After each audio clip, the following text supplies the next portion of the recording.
Hello, everyone.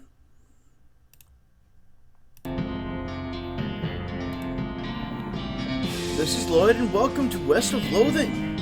I played this game when it came out for Switch a while ago, but they had a lot of new dialogue moments, so I want to check it out. I want to be a boy, and it's going to be Lloyd. I need a last name.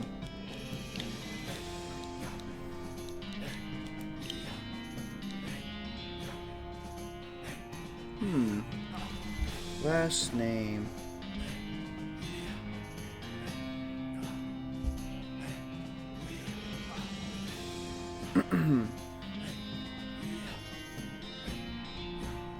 My stream is giving me a problem.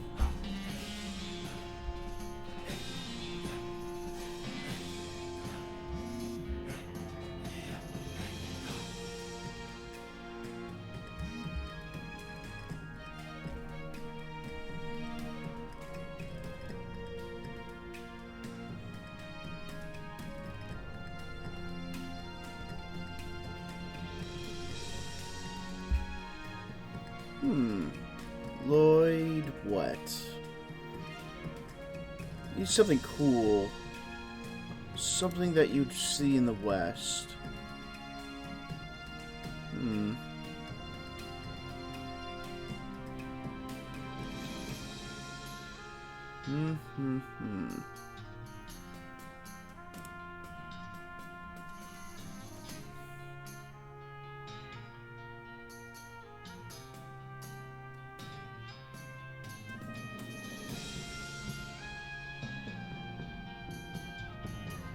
Because in my last game, it was Lloyd McFinnigan.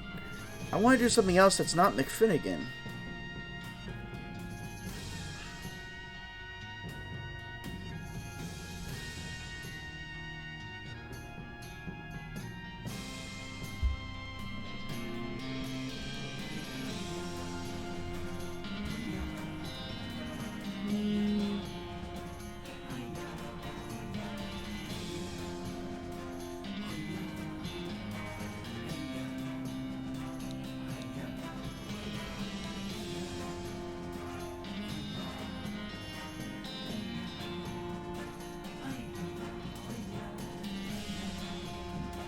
Let's do Lloyd Bootstrap.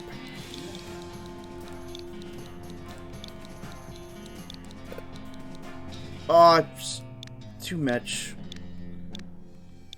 Wait, so how did I do Lloyd McFinnigan? Maybe last name's different? Oh, enter first name. Okay. Lloyd.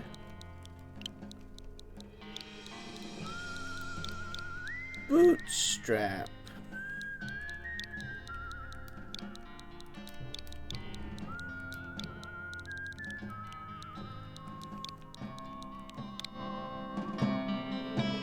Okay. And I need to change my appearance. How do I change from looking like a girl to looking like a boy?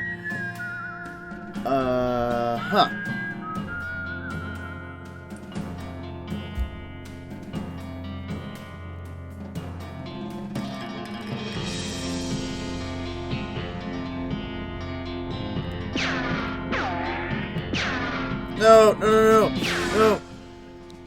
I don't want to lose my name.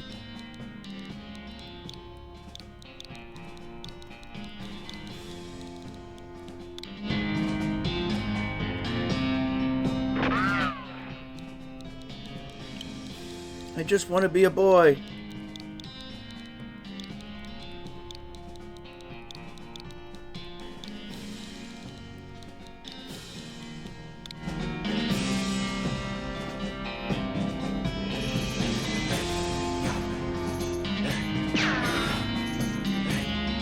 No, not ready. How do I change?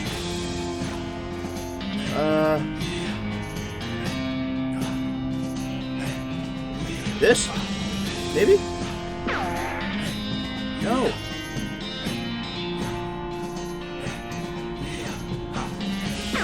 Oh, okay.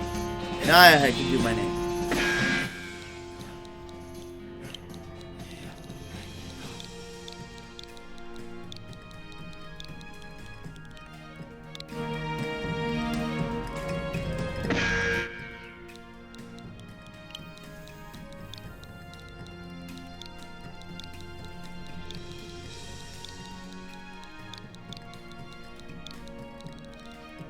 There we go. Lloyd Bootstrap.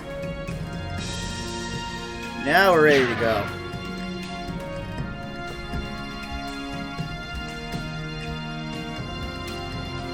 I had the strangest dream. I was choosing a character class. Cowpuncher, Bean Slinger, or Snake Oiler. Let's do Bean Slinger. Magic and cooking are inextricably intertwined in Loathing, and the Bean Slinger is the mystical master of both. You've heard there's a shortage of cooks out west since the cows came home, due to most of the cooks have been brutally killed by the cows. I want to be a Bean Slinger. Okay, Elden move. Goodbye, bed. Time to head west to chase my real dreams. Goodbye, desk. Comb hair. You comb your hair one last time. I gain 1 experience. Oh. Hey, Russell. How you doing? Ah! I'm gonna miss you, buddy. Ah! Ah! Ah! Feed Russell a cricket. You grab a cricket from your cricket bag and feed it to Russell. He coos appreciatively and nuzzles your hand. Maybe it's time for you to leave, too. You open your bedroom window, not pictured, and unlatch the door to Russell's cage. He winks at you, claws one last time, then flies away to the west. Goodbye, phonograph. Turn it off.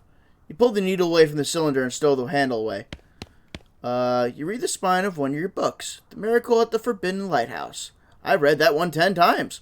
Read another. Trouble at Vulture Citadel. Rufus liked this one as much as I did. Read another. Escape from the Forgotten Grove. I read that one 10 times. Read another. The Adventure at the Cursed Cove. I love that one. Another. Another. Oh! Hey! This one might come in handy. You got an item. Walking Stupid.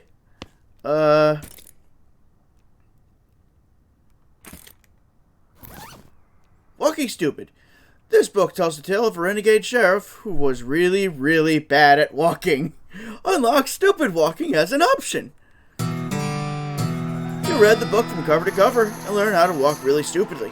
You got a perk. Stupid Walking. Nice. You accidentally dropped the book and then ruined it by stepping on it 30 times while you're trying to pick it up. Oops. And he's butt walking. Okay, now I'm stomping around. Okay. What a mess. Stack firewood. Oh, and I gained experience. This hearth really puts the hearth in Hearth and Home. You're gonna miss Mom's cooking. It's Mom's pie safe. It keeps all our pies safe. It's our shelf full of souvenirs from old family vacations. Plunder those memories. You got an item. Personalized gun manner shot glass. You pick up one of your brother's weird books and flip through it. Oh, dear God. Ovis Mathematicus Divraris Galoi? I think this is about math. Maybe? You pick up one of your brother's weird books and flip through it. On the application to dynamics of a general mathematical method previously applied to optics. No wonder I never know what he's talking about. You pick up one of your brother's weird books and flip through it. Grundlagen einer allgemeinen Mannigfaltigkeitslehre. I think this is about math. Maybe. Oh my God, man. It's your kid brother's toy box. Look inside. Heh, you love this kind of stuff. You got an item. Puzzle cube. Can I use it? This is one of your kid brother's weird puzzles. Fiddle with it. Your brother already had it most of the way solved, but you figure out the last couple of moves. Oh, so tidy. And nothing... Oh, wait. It's covered with all this weird diagrams and charts.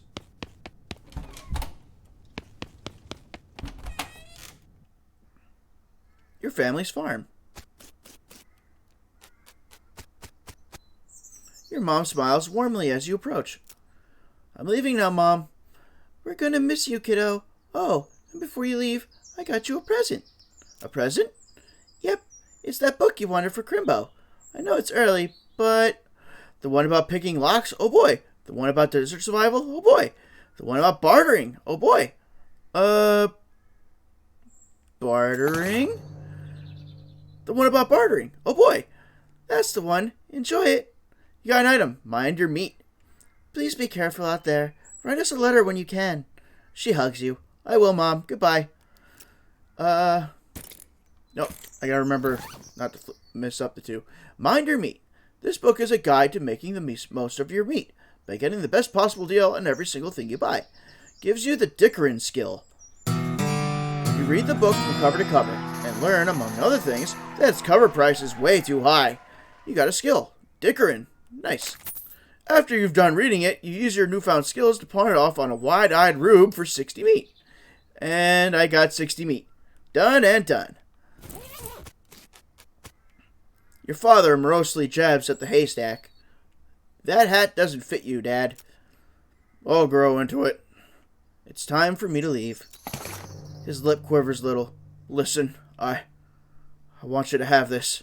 It's your grandmother's favorite can of beans. You got an item. Can of infinite beans. Thanks, Dad. Good luck out there. Be sure to say goodbye to your mother. I did. Goodbye, Dad. Oh, this must be my brother. Oh, it's a haystack. Dig through it. Hey, a needle! You got a needle. Your brother Rufus is standing here looking nervous. He's pretty good at looking nervous. Give him his puzzle back. You hand him the puzzle, and he starts fidgeting with it. Say goodbye. Hey, Rufus. Time for me to head west. I still don't understand why you're leaving. He's got a good point, you know. Why are you going west, anyway? To help people, to seek my fortune, to get off this stupid farm. To help people. You've read the papers, Rufus. The people out west are in trouble. They need all the help they can get. But it's so dangerous. 60% of people who go west get killed within a year. And that statistic is from before the cows came home. I'll be okay. You worry about taking care of Mom and Dad. I'll worry about me. Okay, if you say so. I still think you'll be dead by Crimbo. I'll miss you, Rufus. Okay. You give him a playful punch on the arm. Leave. Alright, guess it's time to go. Go west, young man? Yes. Looks like this isn't your first rodeo. Would you like to skip the boring Springs prologue and head straight to dirt water? Any horses or partners you unlocked in any previous game will be available to you. And you'll start... no, I want the prologue. Because I don't remember Jack. Hitching a ride across the Great Plains.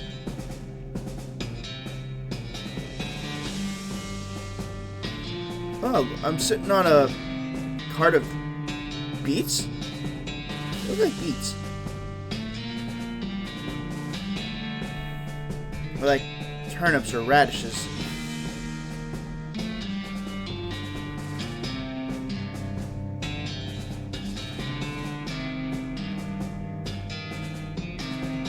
I was just playing around in the cart.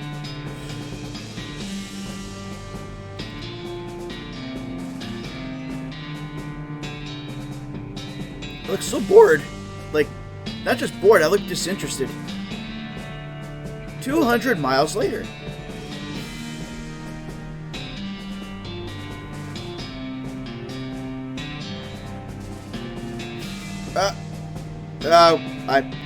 I fell off. Well, the bad news is that you fell off the cart and got knocked out for a couple hours, and now you've got no ride, no meat, and no prospects. The good news is that you're in a town, rather than a gulch somewhere. Not much of a town, though. Get up and dust yourself off. Oh, hey, Tonic, how you doing? Oh, you love this game. I mean, yeah, I did play it once, but it's been a few years. A turnip. Get turnip. You got an item. Dusty turnip. What do you do? A turnip covered in grit. Increases your muscle, mysticality, and moxie by 1 for the rest of the day. Okay. Hello, drunk man. I'll tell you when. I didn't catch any of that. Excuse me, mister. A sign on the door reads, "Gone drinking." How you doing, by the way, Tonic? I hope your day's gone well. As you walk into the saloon, the crazy-eyed guy sitting to the left of the door shrieks and waves at you to get your attention. "Hey! Where's your hat, dagnabbit?" "Well, you can't drink in here without a hat. 'Tain't proper." He points to the take a hat, leave a hat box next to the door. You look through the hat box and find a magical black Stetson. That looks like something you'd wear. You got on. An item. Barely enchanted hat. You grab the hat and put it on. "Thanks, Pete." "Thanks, Pete." He gives you a friendly, if somewhat twitchy, nod. "Say, feller." "Yeah?" "You heading west? If you want some company, I'd be more than happy to come along. Just let me know." "Well, no pressure." "Alright, I'll keep it in mind." "Oh, you're very sleepy. Why don't you go to bed if you're sleepy?" You walk up to the bar and wait patiently for the bartender to notice you. While you're waiting, you see a sign taped to the back wall reading, "Reward for lost mugs, 25 meat each." The bartender finally notices you. "Howdy, cowboy." "Howdy, barkeep. Name's Lloyd. What brings you to our little backwater?" The usual. I came out west to make my fortune. Not having much luck so far, though. Any work around these parts?" "Unfortunately, Boring Springs already has more people in it than jobs. It's more of an errand town, if you catch my meaning. If you're looking for a real job, I recommend talking to the railroad people up in Dirtwater." Ask about the railroad." "The railroad?"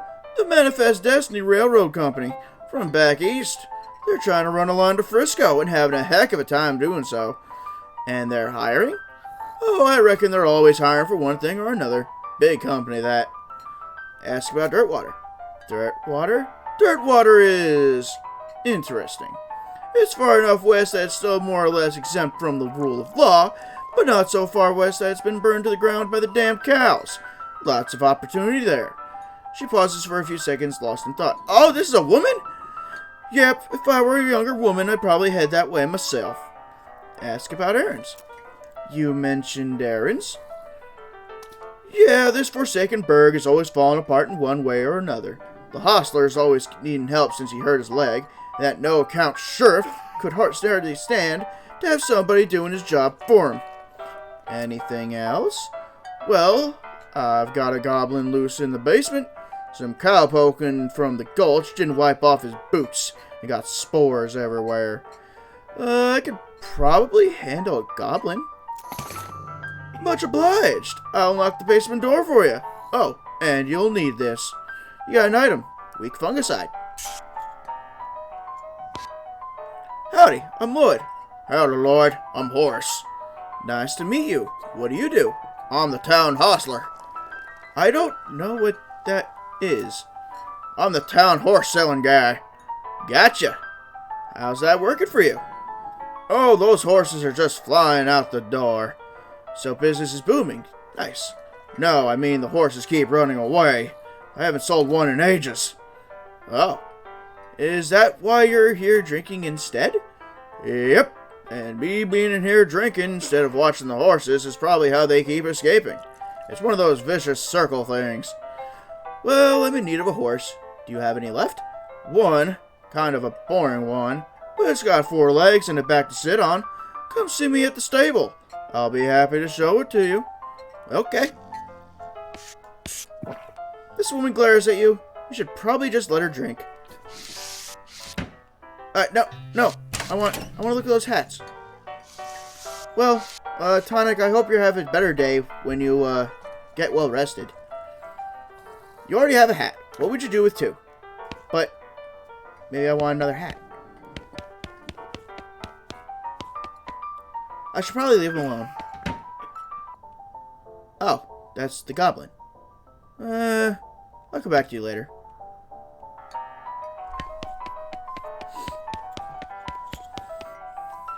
These two are playing poker, or at least trying to.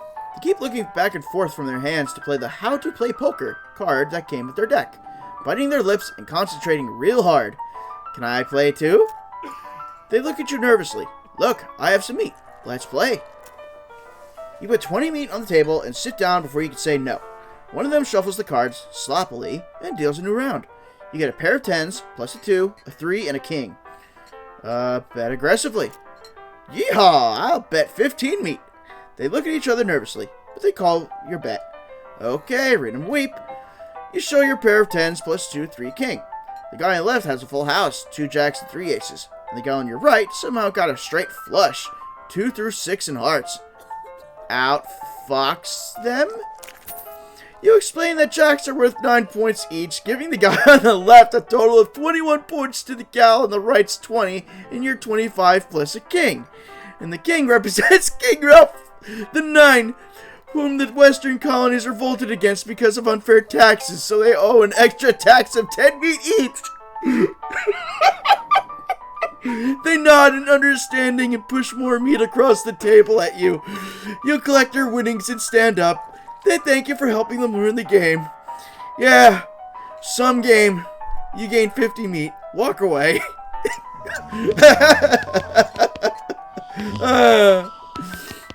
It's a spit. Oh, it's a spittoon. People spit into it. You know without even looking in it that it's absolutely disgusting. Look into it. Yeah, it's full of spit. Regular spit, gross tobacco spit, chewing gum, and it looks like a few teeth as well. It's disgusting. And the smell. Even from a distance, it smells horrible. Look closer. You are now on your hands and knees, peering into a filth-encrusted spittoon. I don't understand what is wrong with you. Wait, is there something shining at the bottom? Get it. Reach your hand toward the spittoon. Even before you touch it, you can feel the grossness in the air. Like a greasy fog enveloping the stinking brass horror.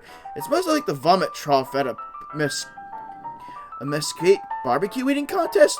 What does mesquite mean? You hesitate. Never surrender. You plunge your hand into the awful soup.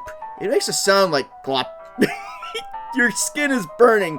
Your eyes start to water. Search. You appear to have gotten some kind of ring. Probably some kind of disease as well. Congratulations. You got an item. Nasty ring. Hooray. Okay. Let's look at this ring. Though getting this ring was traumatic, you have to admit that it was worth it.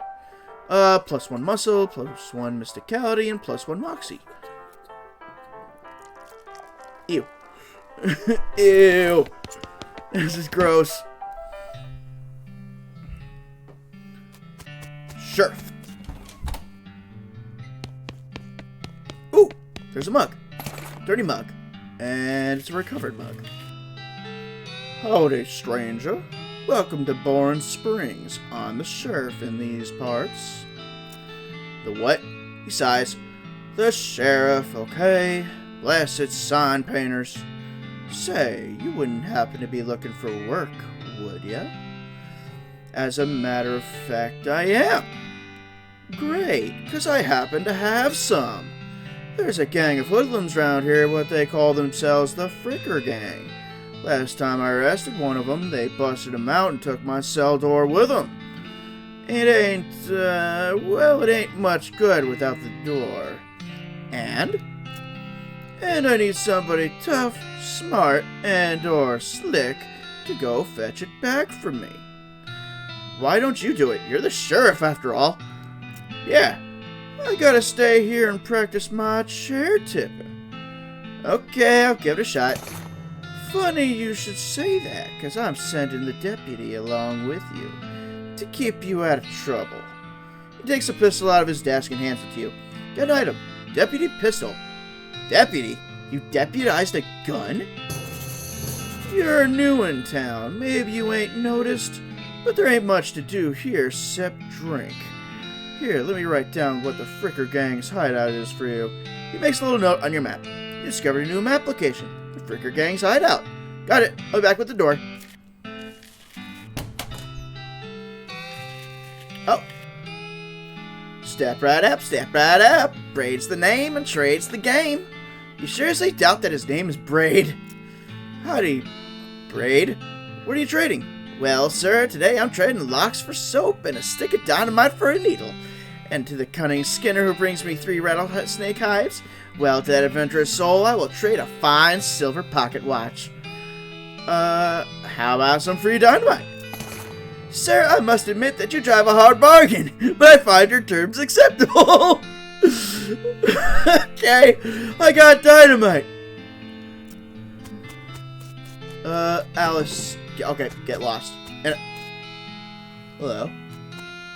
You approach the weird Cactus Man hybrid. He smiles at you. Howdy, Cactus Man. Howdy yourself. And the name's Bill. Cactus Bill. What happened to you, Bill? Well, to be honest, partner, I drank too much cactus beer and turned me into a cactus. Doc Alice warned me this would happen, but I didn't listen. And that's why they call you Cactus Bill. No, that's just a coincidence. Oh, does it hurt? Does what hurt? You know, being a cactus? Oh, no, it's actually kind of nice. The natural fermentation processes inside the cactus part of me keep me pretty drunk most of the time. I guess it is a mite boring. Yeah, I bet.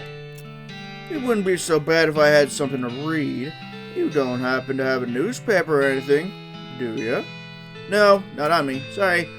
Well, if you happen to find one, keep me in mind. Will do, Bill. Leave the weird Cactus Man. Topeka, 60 miles. Nope, you're not allowed in Topeka anymore, remember? By the way, you can use the ZL or minus buttons to open your map and travel to new locations you've discovered. Okay, this one. The Fricker Gang's hideout.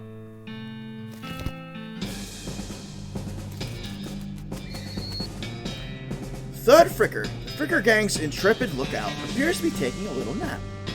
Wake him up, just shoot him, or ignore him. I am not shooting a sleeping man. No way.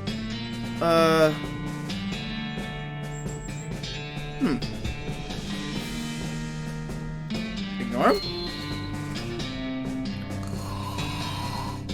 And 1 sec, something happened.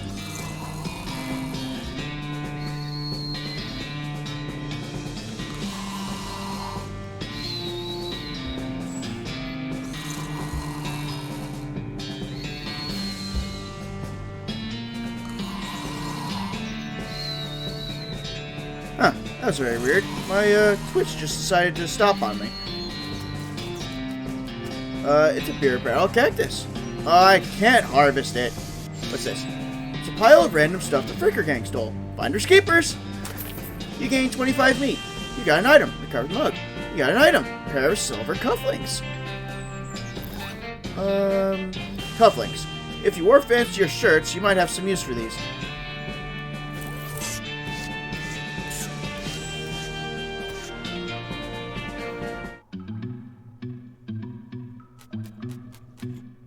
One of the Fricker boys is dozing in a bathtub.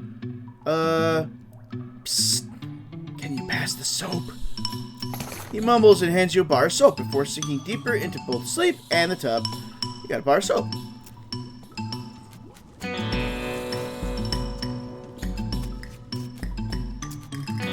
cautiously approach the Fricker Gang. They're pretty engrossed in their poker game, so it doesn't actually require that much caution. You hide behind a barrel and eavesdrop on their conversation for a while. The one with the eye patch is quiet, but you gather that his name is Snipe, and that the squirrely one is his brother Whippy. What's your play here? Approach them and talk. Howdy, boys. Deal me in. One without the eye patch raises an eyebrow at you. Who are you? How'd you get past Thud and Soapy? What do you want? I'm here for the sheriff's door. I'll show you the door. The door to hell. He reaches for his gun. Okay then, a fight it is. Alright, so these are my attacks. Lava Fava?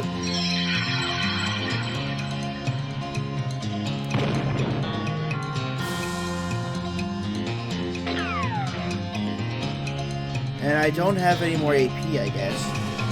So I guess I just shoot. And I died. At least they were kind enough to drag you outside after they beat you unconscious. Yep. Alright, I need to figure something else out. Ignore him. Back to the Forming Springs. Maybe the, sheriff can give me a tip or two? Oh, and I just stepped in horse poop. Oh, and I just passed the place.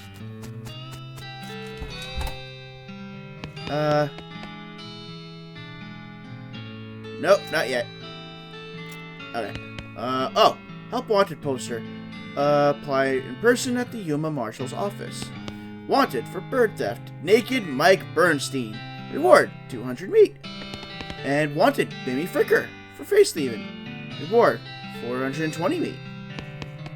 I guess I just have to try again?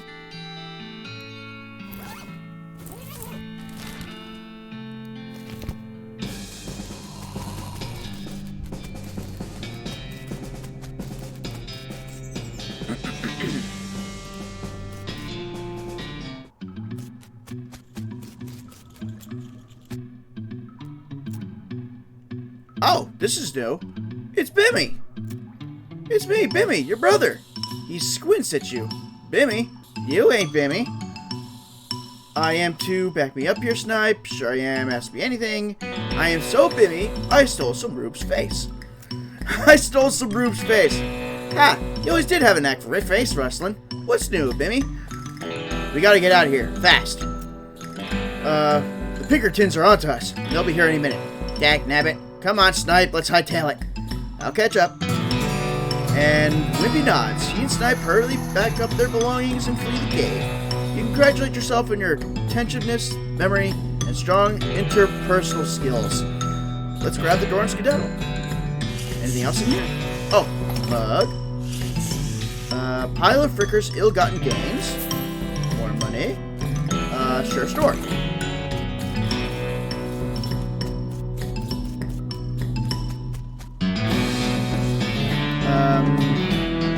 Time up. You grab a nearby length of rope and carefully tie his hands together. At the end of the handles at the top. The sheriff can come collect him later. You got a perk. Honorable. Let sleeping bandits lie. Alright, let's go deliver the door.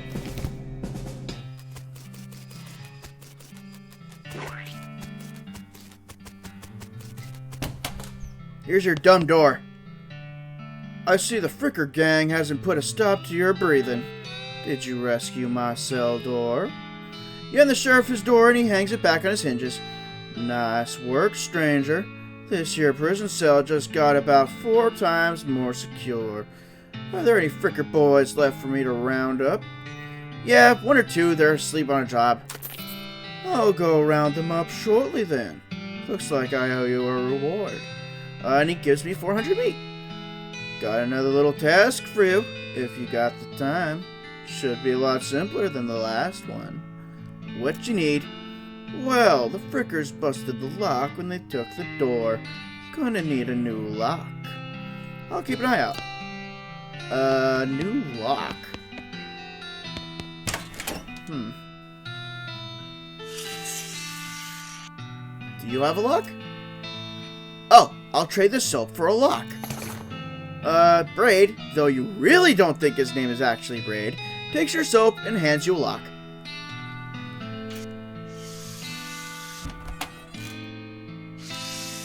Okay, I just gotta give it to him. Howdy. You managed to scare up a lock for my cell? Yep, got one right here. You hand the sheriff the lock. That'll do nicely.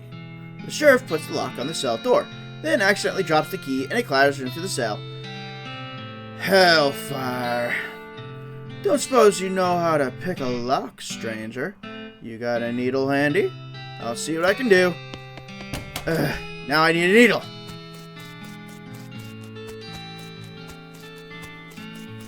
And I just passed by the trade shop. I am completely oblivious today. What's going on? Wait, I have a needle. Why didn't he just take it? Yeah, because I got it from that haystack. I just remembered. Or do I have to do it? Oh, here we go. The cell door is locked. Pick the lock. You definitely picked the lock. I unlocked your cell for you. The sheriff walks into the cell and picks up the key. He looks around for a place to hide it, and eventually sticks it under his hat. Thank you kindly, stranger. If Boring Springs ever gets any more criminals, they'd better watch out. That's a good job you done. Don't mention it. Here, have this as a souvenir of your time in Boring Springs. Got an item. Replica sheriff badge. Thanks, Sheriff. Badge. This is a plastic facsimile of the sheriff's badge. He usually gives them to children who tour the jail. This item goes on your lapel.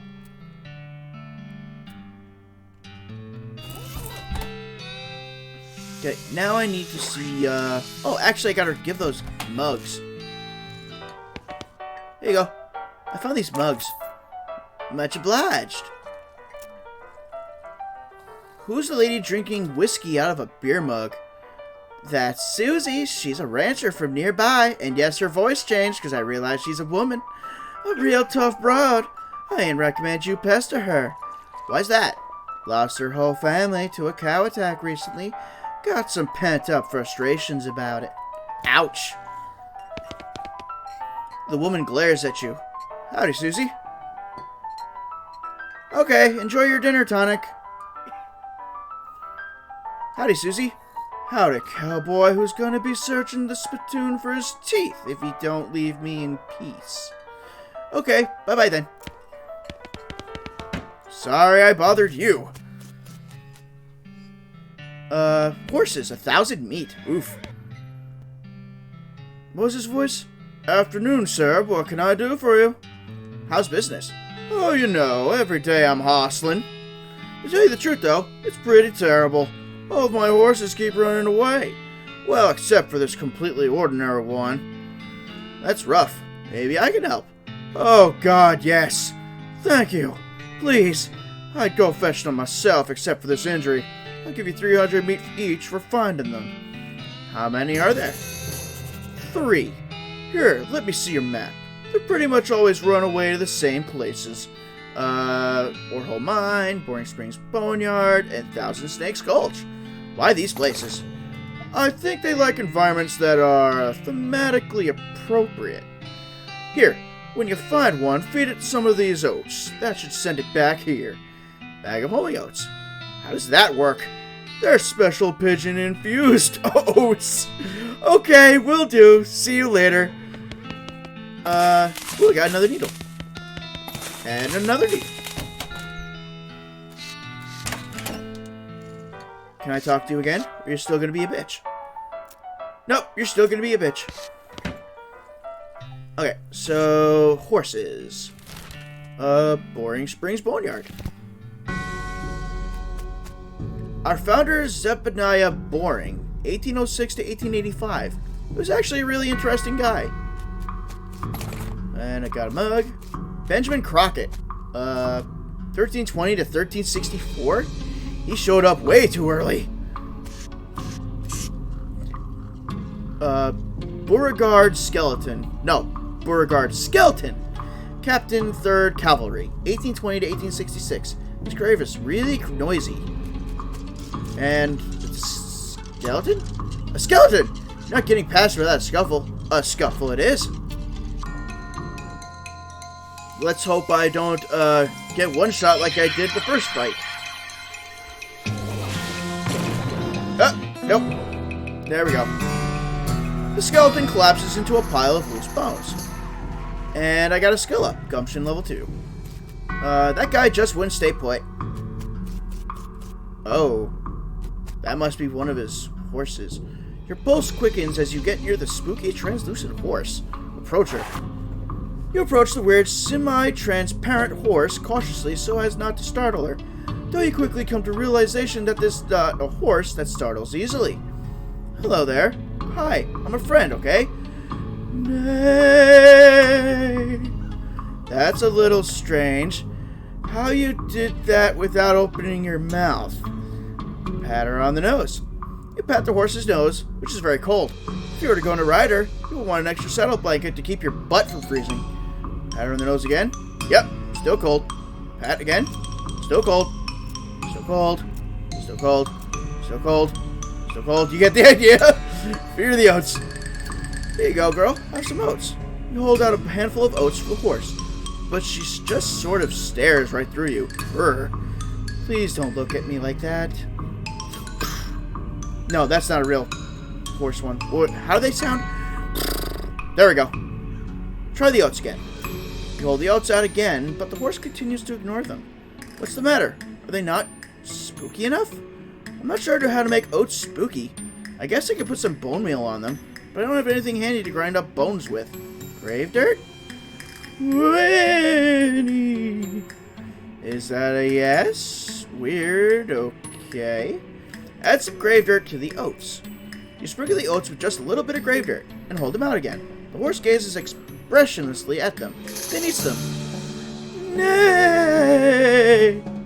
And with that, she glides away in the direction of town. Bizarre. Timothy Cochran. Devoted husband. Elizabeth Cochran. 11th daughter. Silas Cochran. A baby. Aww. And I guess that's it. Alright, what's the next area? Thousand Snakes Gulch. This snake looks sleepy, but not that sleepy. Attack it. And I'll just stick with the lava fava. It's working well so far. You've slain a snake. Before long, they'll call you Snake Murdering Lloyd. Another snake? Well, I guess it's not called One Snake Gulch. It's gonna get fried either way. Oh, didn't die in one hit that time. And that's poison. Okay, so that little drop on your head is poison. I can't tell since everything's black and white. We made short work of that long snake. This snake looks really angry. You're gonna need every trick in the book to beat this one. I'm good at tricks.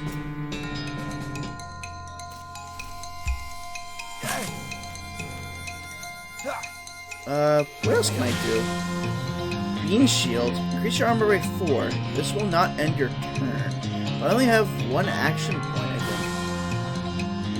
think. Yeah, I only have one action point.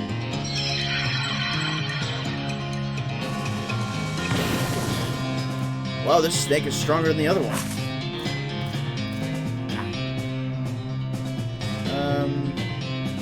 Pistol. Alright, so one more pistol attack should do it.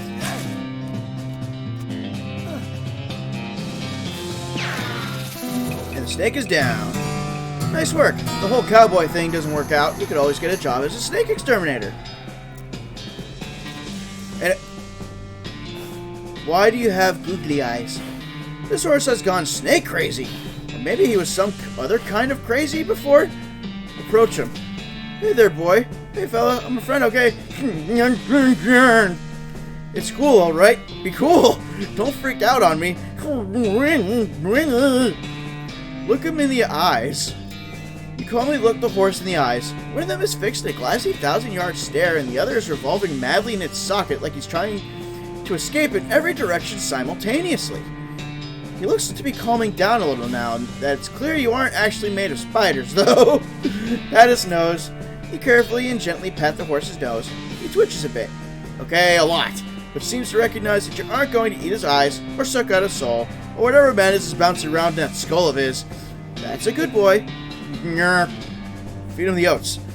Are you hungry, boy? I've got a little treat for you. You feed the crazy horse some of the homing oats, and it gallops away with a whinny, or rather a hopefully he's headed home and not into the 12th dimension. Go!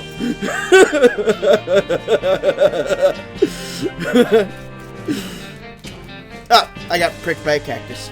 Alright, last one is an Orehole Mine. This definitely does not bear closer scrutiny. There's still some meat. Wait, yeah. There's still some meat ore in this cart. Dig through it. Score, you got 50 meat. And a mug. Alright, it's instructions for the cargo elevator. This mechanism is labeled Cargo Elevator Control. The poster on the wall behind reads, Level 1, Blasting Cap Storage. Level 2, Plungers. Both kinds. Level 3, Tools. Where do you want to send the cargo elevator? No idea because I don't know what I'm even doing. This minecart is still full. Dig through it. You find a disgusting chunk of meat ore. Young item, unrefined meat nugget. Is it anything like a chicken nugget? TNT, and I am dangerously close to it with a lit lantern. This looks dangerous. At least there's no plunger hooked up to it. Alright, I think I get what it's telling me to do.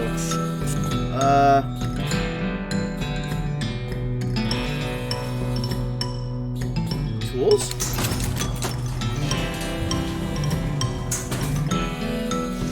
It's a toolbox, but it's locked. Pick the lock. You managed to unlock the toolbox, but the needle is ruined in the process.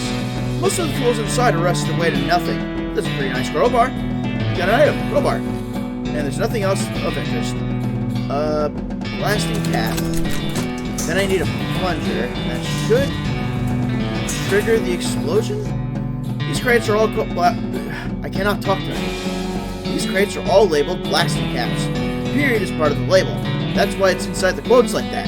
Grab one. You pry one of the crates open with your crowbar and grab a blasting cap. Okay. And now I need a plunger.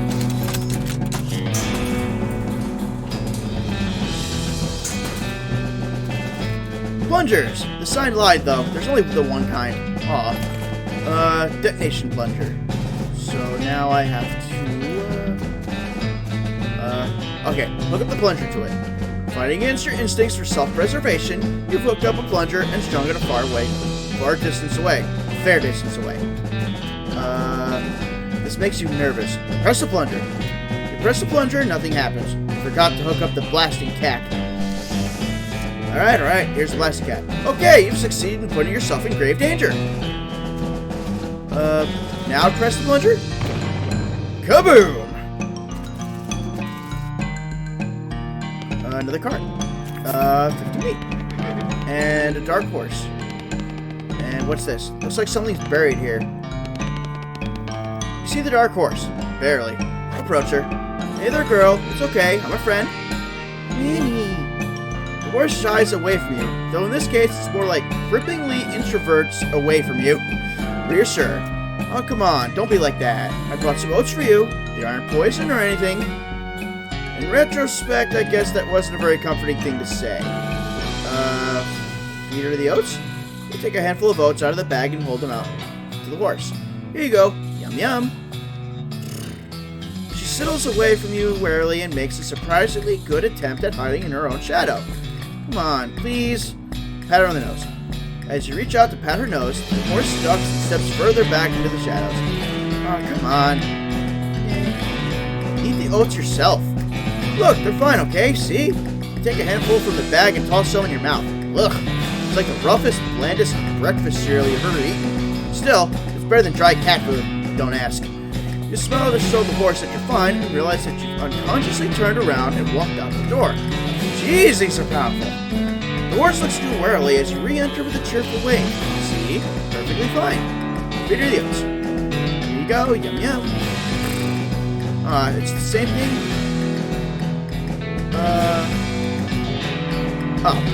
The horse hunches her shoulders and seems to shrink slightly as you pat her nose, but she doesn't actually flee, so that's something. There's a good girl.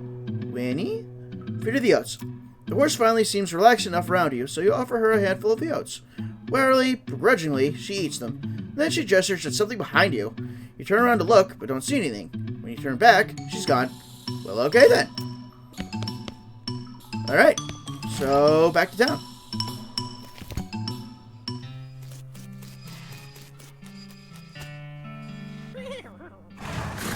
Got you your horses. I don't know how you spotted her and hiding in that mine, but thanks for sending back my dark horse. Okay, sure thing. Looks like my pale horse made it back safe. Thanks for your help. 300. Anytime. Thanks for finding my crazy horse. He was eating loco weed again, wasn't he? Not that I noticed. That's all of them. I can't thank you enough. Here's a little extra for you. Thanks. Afternoon, sir. What can I do for you? You said something earlier about an injury. Yeah, I busted my knee while mucking out the showroom. Don't ask how. It's embarrassing. I was going to get Doc Ellis to have a look at it, but she gave up doctoring. Why'd she do that? Nobody knows. She just shut herself up in her office. Said she wouldn't talk to anyone except Nurse Whiskey. Is that an actual nurse, or I'm pretty sure she was being sarcastic? I see. Return more mugs. Found these mugs. Much obliged. Okay. Now will you talk to me? Are you Susie Cochran? How do you know my last name? I saw the graves in the cemetery. Susie scowls bitterly and mutters into her whiskey. I saw it happen. Saw the whole damn thing and couldn't do nothing about it. Cows, right? I don't know what those things are, but they ain't cows. Not anymore. What happened? It was a raid. See, Ma and Pa used to ranch cattle back before they came home. Pa didn't make it, but Ma and I managed to rebuild. We ranched pigs instead, and she left me the place when she passed. Go on. Well, I guess a passing herd sniffed out there used to be a cow ranch and they attacked. A couple days ago. Happened so fast I didn't even have time to get my rifle out of this gun safe. Cows smashed in the front door and a fire started out back by the root cellar. House went up in blazes just like that. What did you do? There wasn't anything I could do. Couldn't get upstairs to the kids because of the fire, and I saw Tim trampled right in front of me. She drains her glass. I ain't want to talk about it anymore. Sorry. She refills her mug from a bottle on the bar and doesn't reply. What will you do now? Head west, I suppose. Nothing keeping me here, and no desire to stay. I can't leave without my rifle, though. Why not? It was Ma's rifle. It's all I got left of anybody. Where is it? I left it at the ranch like a damn fool. Listen, can I ask you a favor? I need someone to go get it for me. Yeah, I'll go get it. Susie shows you on the map where her ranch is. The Cochran Ranch. Ew, stepped in more poop. No, I want to talk to Doc Alice. Get lost. Shoot. Cochran Ranch. Cochran Ranch. EST 1890. Oh, established 1891. All the water in this trough has boiled away, or trough. What was this? Shoot, I missed it. It said Susie's Ranch, and I didn't catch the rest of it. The outhouse is the only thing still standing. Something behind this door is making some pretty awful noises. Go through anyway.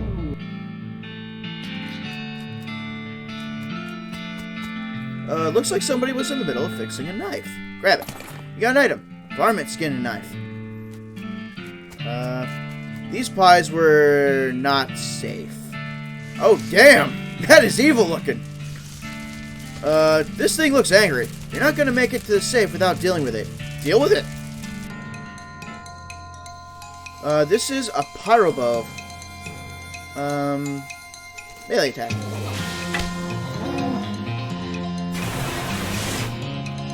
I guess, okay, I'm on fire. I was about to say, what the heck did that thing do?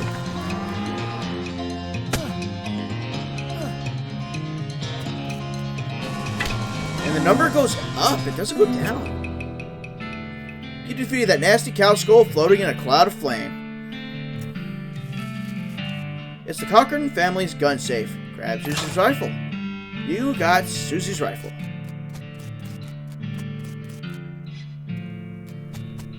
Okay, go deliver the gun.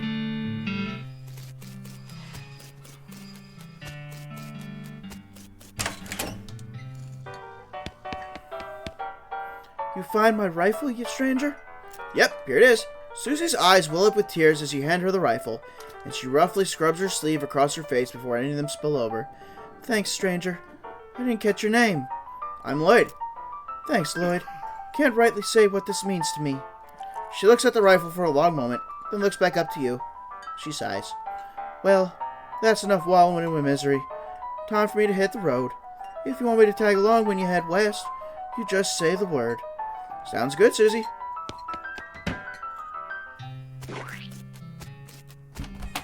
I keep walking to the sheriff's office.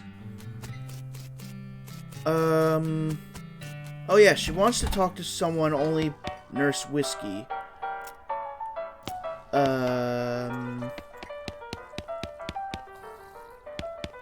So how do I get in there? Can I trade something? No. I need to find something for you. Oh, wait a minute. I never checked the basement itself, did I? I just left that goblin down there.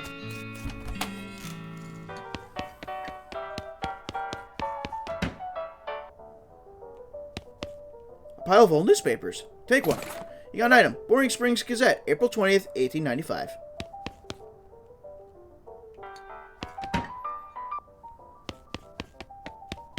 A crate of Nurse brand whiskey. Good for what ails you. Grab a bottle. I guess we never established your age. Good thing the legal drinking age here is can reach the top of the bar. You got an item. Nurse brand whiskey.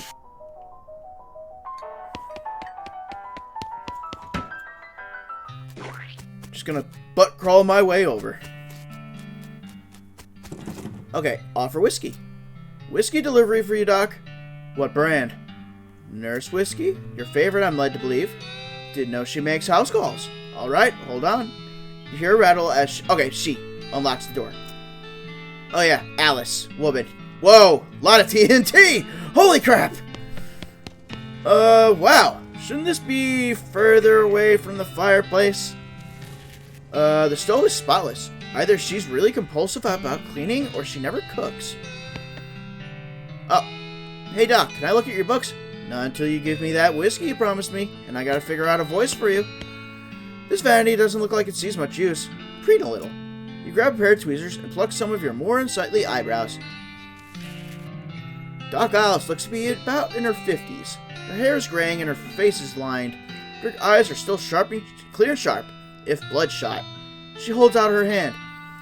Whiskey. Stat. Give it to her. She cracks open the whiskey and fills the small flask she takes out of her pocket. Then she puts the flask back in her pocket and starts chugging out of the bottle. Geez, Doc, that doesn't seem healthy. Who's the doctor here? Me or you? Okay, point taken. Now can I read your books? Sure, if you want. Not that they're gonna do much good in this doomed, forsaken hellhole. You should try being less cheerful, Doc. You survey the books on Alice's shelf. They're all medical textbooks, except for a few. The Legend of Curly's Meat. This book tells the story of a legendary treasure. A massive chest full of premium meat, secreted in the hidden sense, not in the extruded sense, in the western desert by an old cowhand named Curly Butterfield. The life and works of Fred Ferguson. I don't know what that did. This book purports to be a Civil War surgeon's autobiography. But flipping through it, you mostly just find lists of reasons that drinking alcohol is bad. So, it's actually a work of ludicrous speculative fiction! At least there are some useful appendices in the back, and some diagrams of appendices. And the Goblinoid Tongues, a primer. You start flipping through the Goblin language book.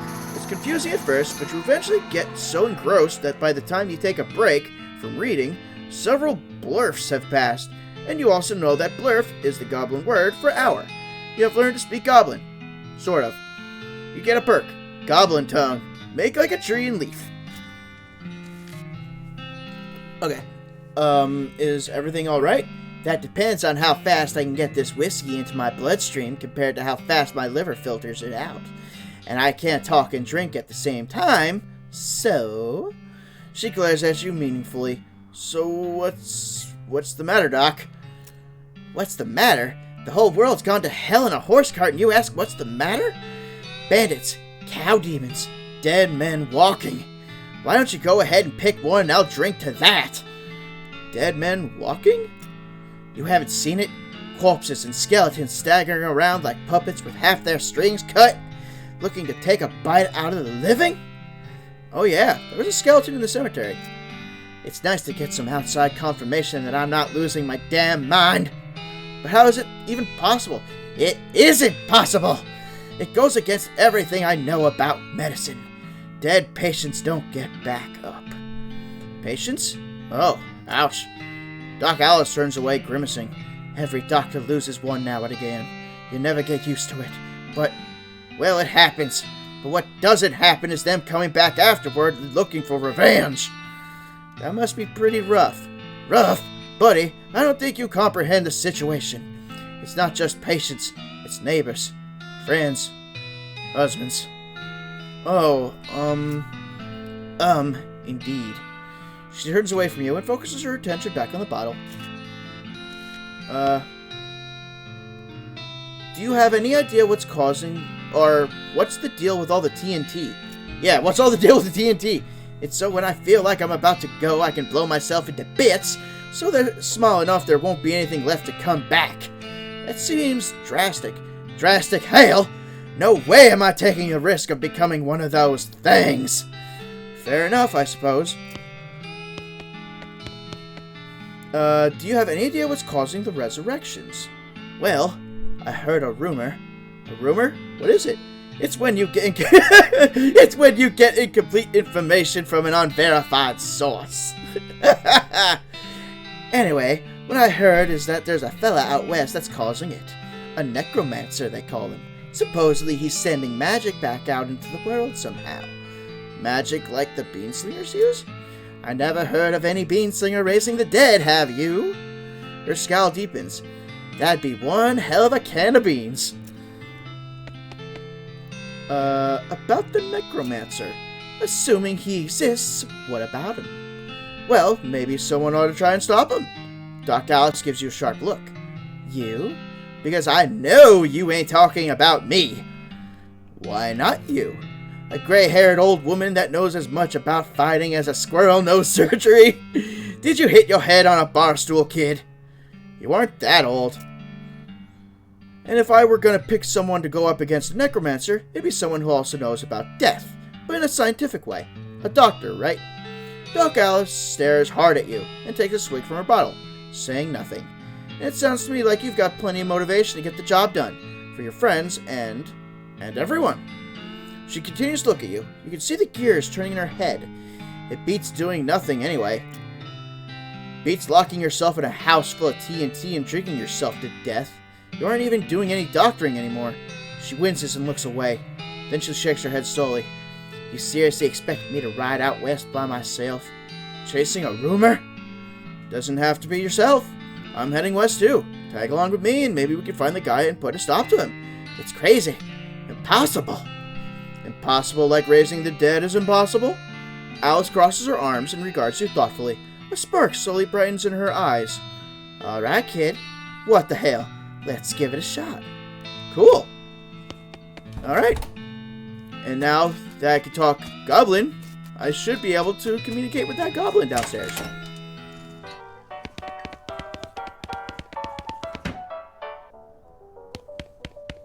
Hello, goblin. The goblin shouts, I'm Gary. Hi, Gary. Hi, Gary. I need a goblin voice. Hi, hello, I'm Gary. Who are you? Introduce yourself. Well, I'm Lloyd. Hello, Lloyd. Good to meet you. What Lloyd doing down here? Be polite or be honest. They sound like the same thing. Well, Gary, to be honest, the bartender sent me down here to kill you. Gary wrinkles his nose. Hey, what? That being terrible idea. Bartender not being good idea, man. Gary wants to be popping, but not here. Too close to home. Gary wants to be popping far up and far away. New Gary everywhere. Man, goblins are freaking weird. Settle down, Gary. Gary doesn't like the settling. Gary wants the traveling and popping. If Lloyd goes far up and high away, maybe taking Gary with you, eh? I'll think about it. I think I want to take you. You seem fun. Alright. He wasn't? I don't know.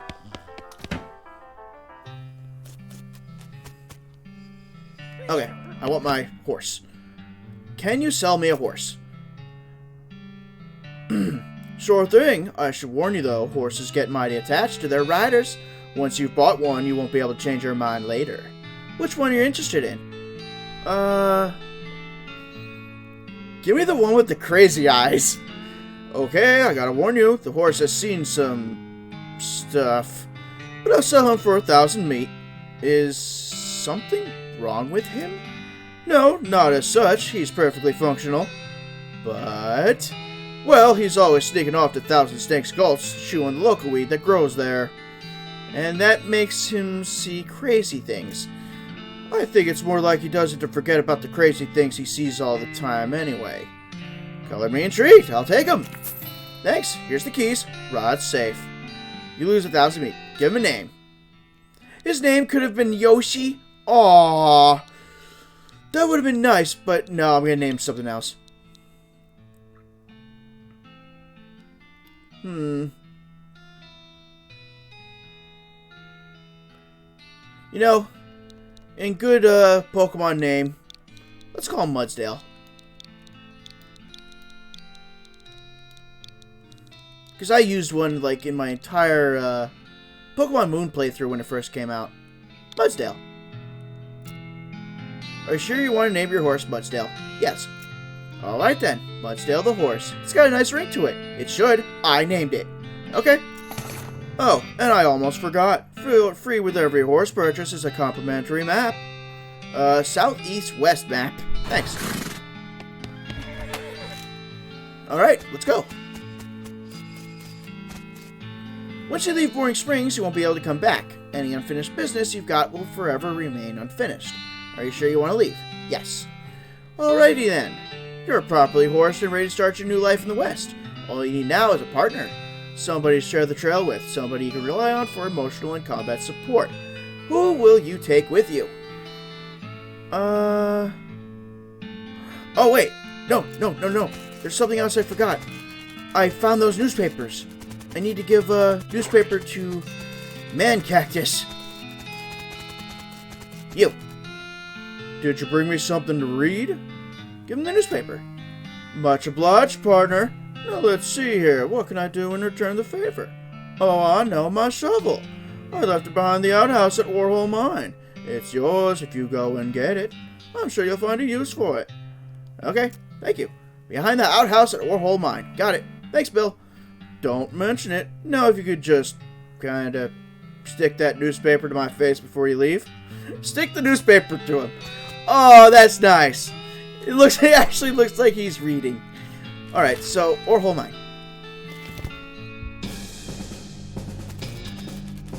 This is where Bill said to look. Hey, he wasn't kidding. Not that this would have been a funny thing to kid about, I guess. Shovel. And there was a place I could have dug. Like something was buried. Yeah, buried. You got an item. Silver nugget. Now I can leave.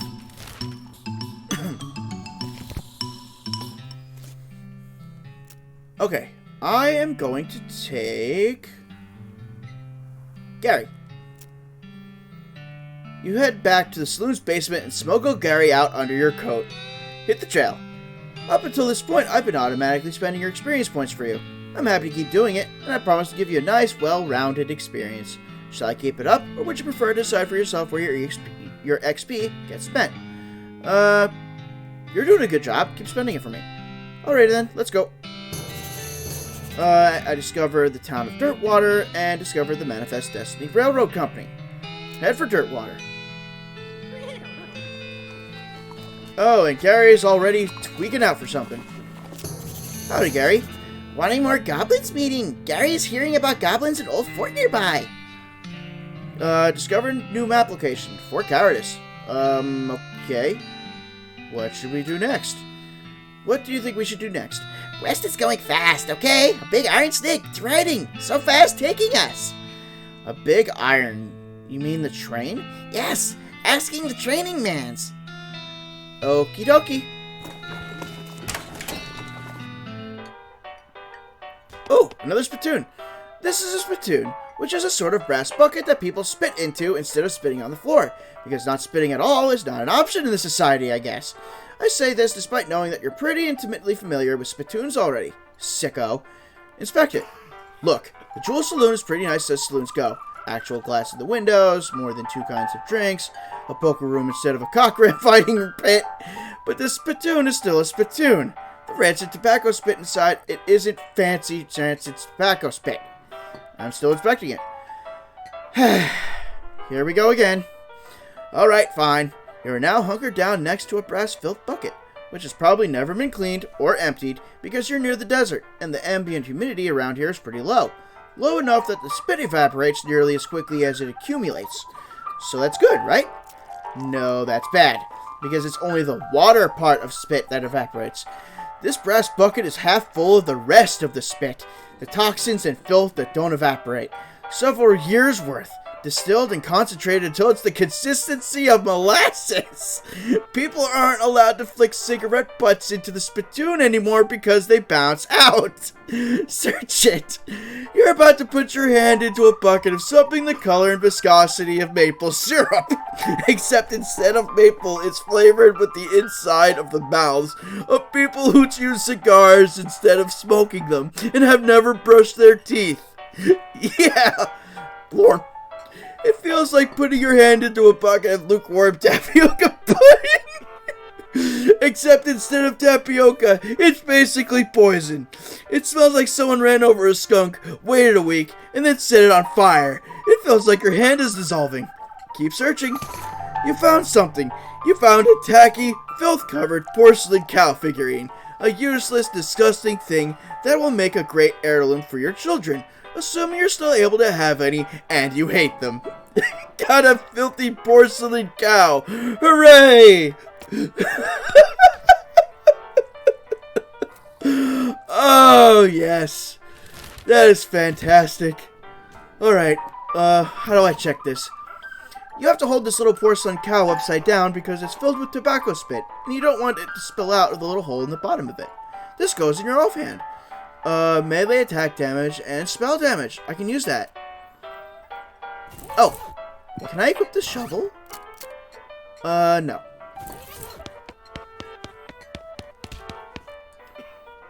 Okay, big old bushy mustache guy. Well, howdy there. Always nice to see a new face in town. Welcome to the June Saloon. Hi, thanks. I'm Lloyd. Glad to know you, Lloyd. Folks around here just call me Lloyd. What can I do for you? Nice to meet you, Lloyd. Am I talking into a mirror? Oh, I saw the sign out front advertising a room. That's right. Finest room in the house and plenty of room for your partner, too. You interested? How much does it cost? Well, that's where you're in luck. The previous tenant was a banker fella, and he paid a month in advance, right before getting himself killed by bandits. You seem like a decent sort, so the room's yours if you want it gratis. Wow, great. What else do you have? Did you need any help with anything? Well, if you're handy with mechanical type stuff, something's gone wrong with our piano player. I thought the music sounded a little off. Yeah, it's not supposed to sound like that. I'll see what I can do. Thanks. I've poked around in them myself, but I lost the key. Okay, that took a strange turn. The piano player is not very good at his job. Try to fix him. You lift up the piano player's coat to reveal the hatch on his back that leads to his innards. It's locked, but it's not a very good lock. Pick the lock. You open the hatch and check out the machinery inside. There's obviously something wrong, given all the plinking and springing and clinking sounds coming out of the gears and stuff. It looks pretty complicated. Let's come back to this later. The man points to the sign on the counter. Slop, 5 meat. Buy some slop. You got a plate of slop. This is a plate of the slop they serve at the Jewel in Dirtwater. They should really hire better kitchen staff before some competing restaurant moves in and eats their lunch. There's a sign that says, see bartender for darts.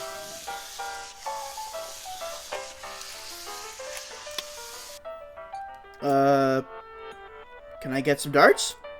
The sign on the dartboard said to see you for darts. Oh, sorry, all the dots got broken months ago. That's disappointing. That's it. Did that say see you later, Lloyd?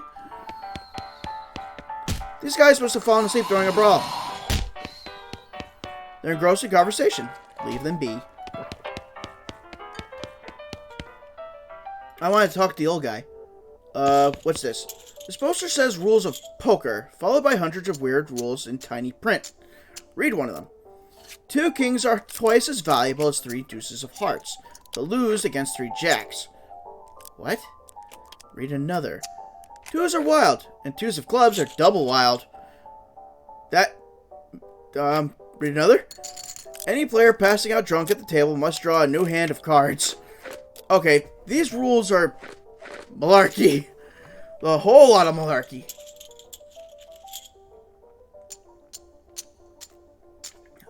Lemonade. Yummy. Any player with more than 12 cards in their hand must immediately hand 37 meat to the player on their left. Ouch! A king ranks higher than 2 5s. 3 kings of spades can't be in the same hand as a pair of 10s, but are equivalent to 3 deuces of hearts. 3 10s rank higher than a pair of one-armed kings, but are twice as valuable as 3 5s. Okay, this is getting ridiculous.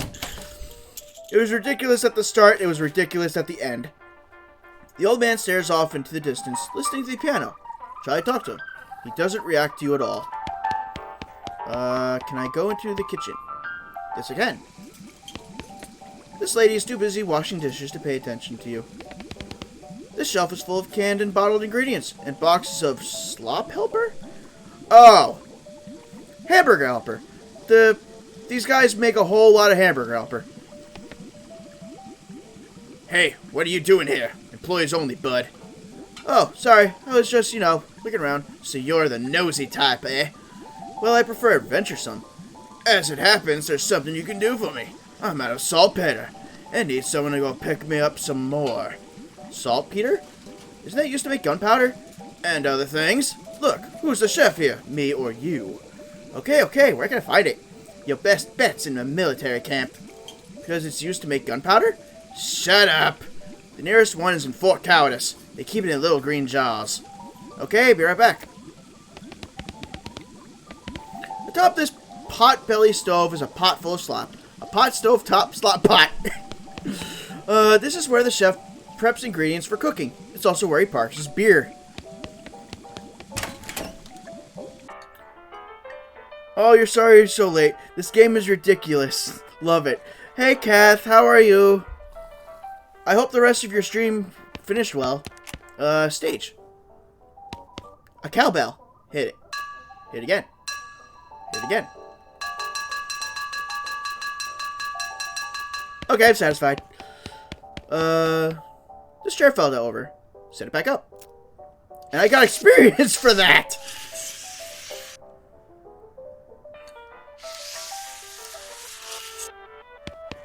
These guys are having a spirited discussion about guns, and which of theirs is nicer. Hey, how come they're allowed to drink without hats on? Yeah, that guy gave me guff that I had to wear a hat in order to drink. And they can not wear hats and they're allowed to drink? This I remember from a few years ago.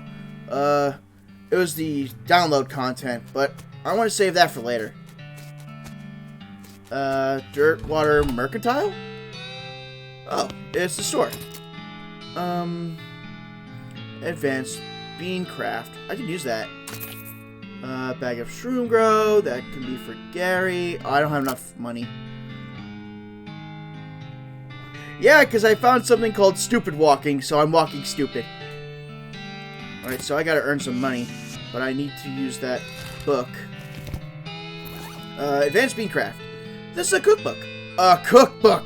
Specializing in bean recipes. It includes a chapter about making human-sized, or larger, automatons and binding them to your will to help with kitchen tasks. Gives Bean Golem, a combat skill which summons a powerful golem to fight for you. There's a list of meditation techniques to help you concentrate while cooking and or fighting. Gives Use the Old Bean, a skill that temporarily increases your mysticality during a fight. There's a recipe for a wall-shaped pile of beans that looks pretty interesting.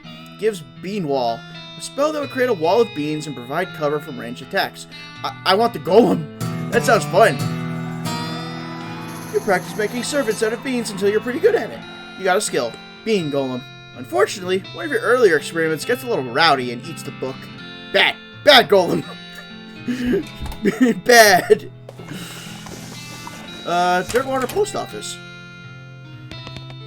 One of those newfangled telegraph machines. Big cabinet of locked post office boxes. Hi, I'm Lloyd. Oh, hi, I'm Lloyd Bootstrap. Any mail for me? Nope. Darn. Thanks anyway.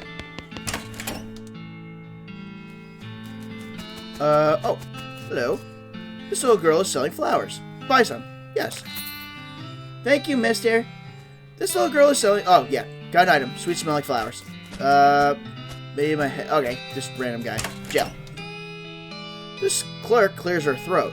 Howdy, are you the sheriff here? No, we don't currently have a sheriff. Offer to be the sheriff. I can be the sheriff, maybe. Do you have law enforcement experience? Not really. Have you been to sheriff school? No. Do you have an existing relationship with Dirtwater's local government? Are you familiar with all the local ordinances? Do you even live here? No. Then what, may I ask, in tarnation, makes you think you'd be qualified to be the sheriff? I just assumed... You just assumed that you could mosey into town and become sheriff on your first day? Well, when you put it that way... She snorts. If I had 5 meat for every wide-eyed protagonist-looking kid who wanders in here thinking they're the most important tenderfoot to ever strap on iron, I wouldn't need this dead-end clerking job. Sorry. It's okay. Like I said, happens all the time. Offer to help. Need any help until you find a new sheriff? Sure. If you're any good with a gun, there's always somebody in need of some justice. Wanted posters are back there. Cells are over yonder. She points behind her and off to the right, respectively. Take your leave. Alright, so, there's 2. It's a wanted poster. A wanted poster, if accuracy is important. It says wanted, the house in the desert gang, for mortgage non-payment, squatting, and general public nuisance, also for murdering 2 collection agents. Last seen at the house in the desert, 500 meat reward. You wonder if the house is named after them, or if they're named after the house. In any case, at least their location is ambiguous. Want to go after them? Yes. You take note of the location of the house and resolve to bring the house gang to justice. You discover a new map location, the house in the desert. It's a wanted poster. No, wait, you misread it. It's a wasted poster? Close enough. Read it. The Stripey Hat Gang for grand theft, paint, and tasteless hat vandalism. Last seen in the vicinity of Cavern Canyon. 1,000 meat reward. Interesting. Dirty, rotten paint thieves and low-down, no-fashion sense hat vandals. Despicable. Want to go after them? Yeah. And I discovered Cavern Canyon. Alright, so these are all empty cages. What's up with this one? This empty cell is all ghostly. Huh.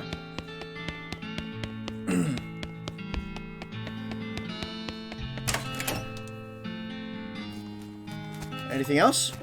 Lot available. Lot available. Lot available.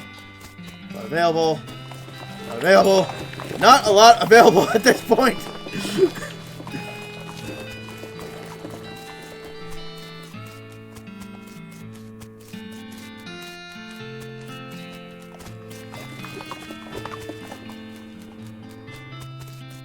Okay, I should be... Oh, this is my room. You look at yourself in the mirror. Insult yourself. Why? This is Gary's bed. There's a postcard on this little table. Take it. You got an item. Blank postcard. This is a blank postcard. Maybe you should write to your family back home. In case you don't know how the mail works, you send these by going to a building called a post office and giving it to the correspondence wizard who works there. Okay, I'll do that. I will go to the correspondence wizard.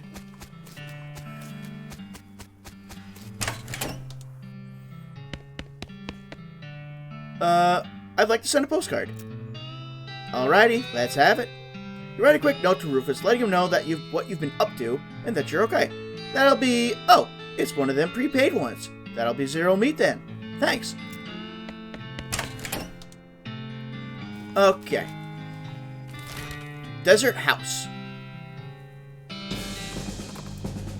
You find a crate lying by the side of the trail. Its lid knocked loose. It has "fell off the back of a cart Ltd" stenciled on the side, which seems a bit on the nose, but hey, free stuff is free stuff. Open it up. I got a full canteen and a handful of nails. As you dismount and approach the house where the bandits are holed up, you hear a voice from inside say, "What was that?" Uh-oh. Looks like you're gonna have to be sneaky if you want to avoid a full-on fracas. Okay.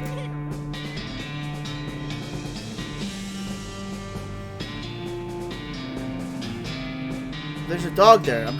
No matter how sneaky I am, the dog's gonna notice me. Alright, so, maybe not here? Where else is there? Fort Cowardice. Out in the middle of the desert, you find an abandoned minecart. It's sitting on a section of minecart track about 12 feet long, which starts nowhere in particular and ends even less of somewhere in particular. Check it out. It's mostly full of plain old rocks, not even very interesting looking ones. However, if you left it without searching it thoroughly, you'll just end up driving yourself crazy later with the thought that you might have missed something valuable. Boy, do I know that feeling. And so you spend a good half hour inspecting rocks. Eventually, find one that might be worth something. Unrefined meat nugget. I still don't know what the heck do these things do? No, I want to look at meat nugget. Just sell it. A chunk of mostly worthless rock shot through with veins of gristle and flesh. And, well, veins. Alright, so I just sell them. Just like the old saying goes, when life gives you cannons, make a cannonade. Clever. That's clever. This fort very quiet being. I thought goblins here. It does sound abandoned. Might as well have a look around.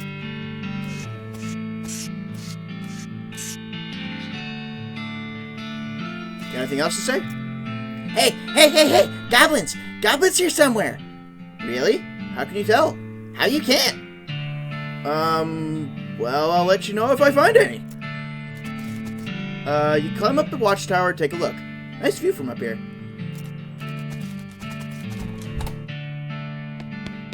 This cabinet is mostly empty, but there are a handful of boring personnel records in the back of one drawer. They're incredibly boring. No, really, I want details. Fine, you read one. Charles Stern, clerk. Missed days 8, accrued sick days 88. Satisfied? Does this have any point? I'm just reading. This was once a reception desk, but now the most appropriate thing for it to receive would be a free trip to the dump. Looks like there's still some good mess left. Take it. You got an item. Military-grade whiskey. And hardtack. Oh my god, it's the right trigger, not left trigger. Hardtack. This cracker is definitely optimized for shelf life instead of taste. And military-grade whiskey. This is a special kind of government whiskey designed for soldiers in the field. It's fortified with all sorts of vitamins and things, and can be used in a pinch to sterilize, or at least make the victim feel better about it. A battle wound. Increases your muscle mysticality and moxie by 1 for the rest of the day. I might want to drink that. You snap to attention, salute the bottle of whiskey, then drink it. Now, get out there and die for your country. Whiskey Tango Foxtrot. Sir, yes, sir. Blech. This stove is beyond cleaning. It's a spice rack. Open it. Little green unlabeled jars. Hopefully this is the stuff the chef was looking for. Shaker of saltpeter. The cupboard is bare, and also it's not really a cupboard. Yeah, it's a shelf. It would be a cupboard if it had doors. In general, this is a door. More specifically, it's the door to the general's office. Even more specifically, it's the locked door to the general's office. And I don't have any more needles. Darn. You hear the sounds of several goblins snoring inside the tent. Not bothering. Letting them sleep. Okay. Leave the tent. This. Ooh, this safe is labeled Controlled Substances. This must be where they store the really effective stuff. The shelf still has some unlooted medical supplies on it. Render them looted. You bolster your supply of medical goods at the expense of the shelves. Army field trauma kit and military-grade whiskey. Alright, I got more alcohol. Based on the papers and anatomical diagrams scattered across its surface, You're guessing this desk belonged to Fort Cowardice's nurse. Look at the papers. The papers are mostly just boring medical records. Dental daguerreotypes, lamentations that antibiotics haven't been discovered yet, that kind of thing. Hey, wait, what's this? This looks like it might be important. Marching orders. Look at the diagrams. They're just a bunch of disgusting drawings of sliced open bodies. Alright, so marching orders. This is a set of marching orders from before all the Army's marching orders were march back east just as fast as your lily-livered, little yellow-bellied feet can go, you damnable cowards. Read them. This is a set of marching orders directing a rifle division to Fort Aldag, far to the north of Darkwater. Treacherous territory up there. A feller ought to be careful. Will do.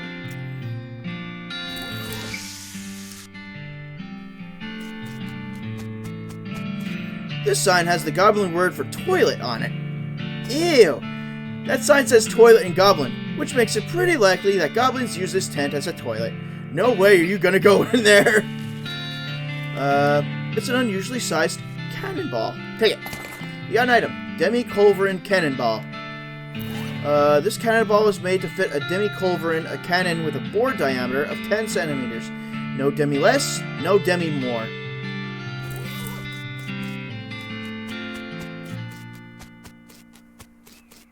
Alright, so let's return the saltpeter. So I go back down here. You hear a groaning noise a short distance away and investigate. A cowpoke is sitting against a rock with his leg bent in a way that seems incorrect. What happened? Dang horse threw a rod and I fell off. Think I busted one of my dancing arms. Give him a ride back to Dirtwater. You help the guy onto the back of your horse and give him a lift back to town. Thank you kindly, stranger. I'd say I owe you one, but it seems doubtful we'll ever meet again. Yeehaw! Skill up, Hellbender level 2. No problem.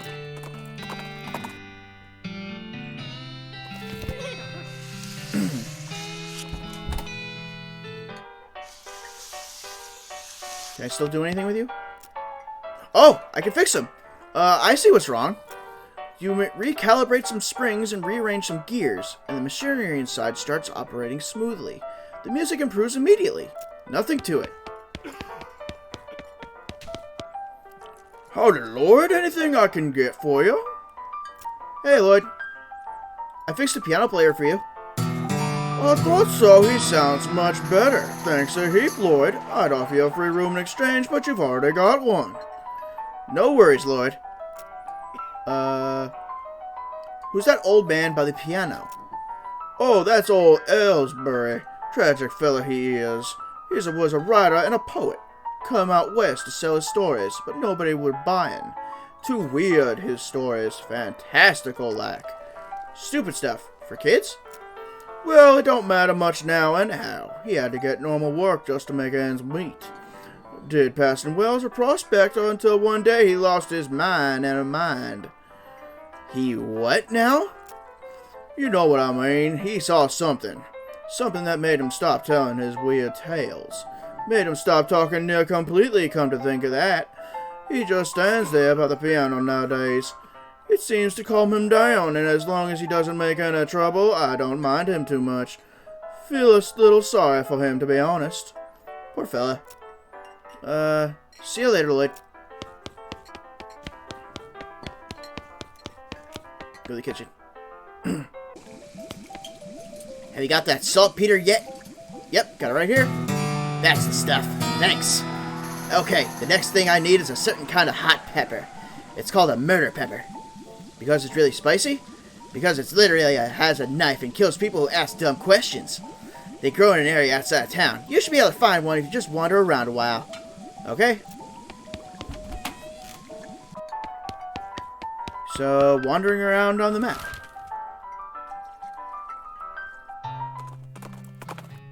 You find a crate of supplies bound for a nearby army fort. Looks like it fell off the wagon. Or the driver fell off the wagon and was too drunk to strap it down. In any case, it looks like it got knocked open by the fall. What's inside? You fish around the crate and help yourself to its military contents. It's not like those army cowards have any use for it. Back east in their coward hidey holes. Incendiary bullet, more whiskey, and smelling salts.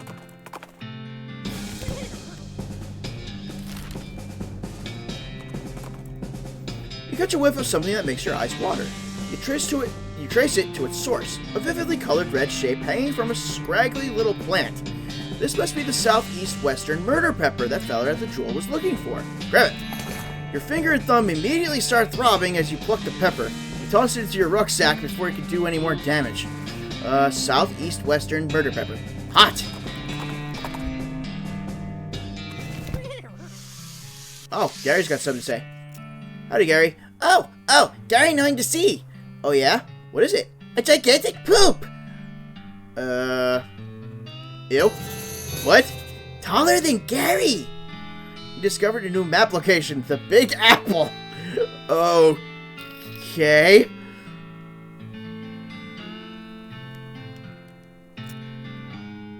Okay, I already talked to you about that.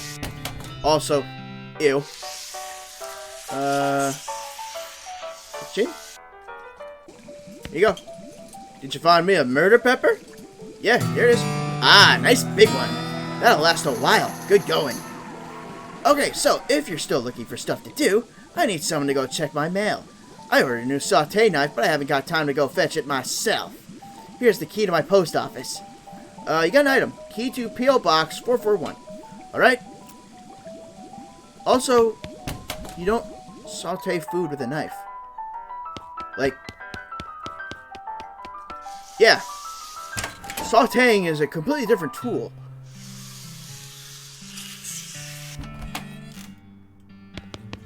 Oh, one of these. Okay, you find the P.O. Box, the one that belongs to the chef of the jewel. You open the box, and a torrent of junk mail falls out to reveal a knife. Just sitting loose in the box. You pick it up. You got the item. Saute knife. Back to the chef. Oh my god, I keep hitting the wrong button. Alright, saute knife. Even though you're holding it, you're still pretty sure there's no such thing as a saute knife. Anyway, it's too thin to use as a weapon, so it's not even worth stealing.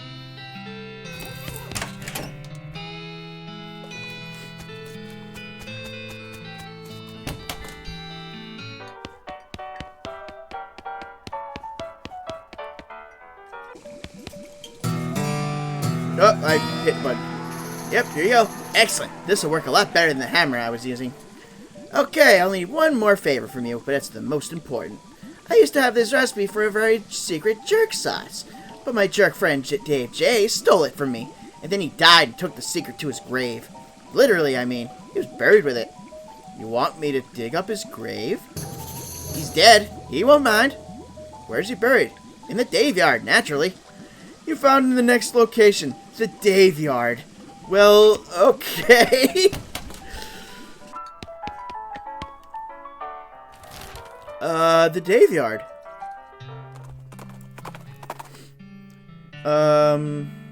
Okay, same stuff.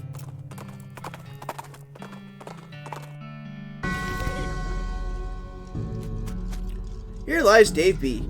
Died with his boots on, but not his pants. Dig up the grave. You dig up the grave just to check the veracity of the epitaph. Sure enough, boots, but no pants. You got an item, brown boots. Brown boots. Aside from a light dusting of what looks like blue chalk, these boots are remarkably well preserved for having spent so much time in a grave. Oh, more AP? Thank you, I could definitely use that. These remains look pretty restless. Put them down for good. Got the jump on him. The skeleton of a Dave.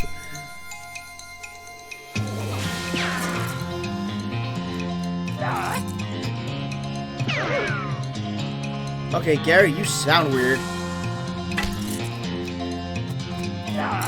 Yeah. He does, like, karate? You made the restless remains more restful. Here lies Dave C. Went down in a theater. Here lies Dave J. Ra-pa-pa-pow.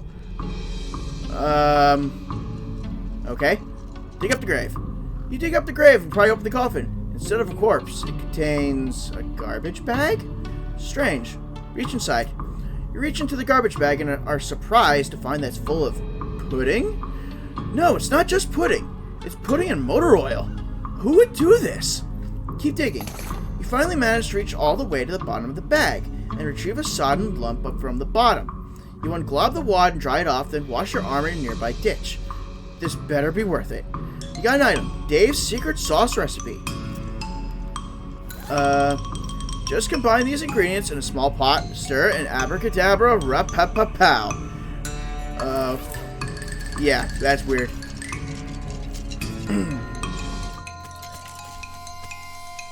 Let's try the bean golem. The bean golem looks so disinterested in the situation. So does all of us look disinterested in the situation we're in.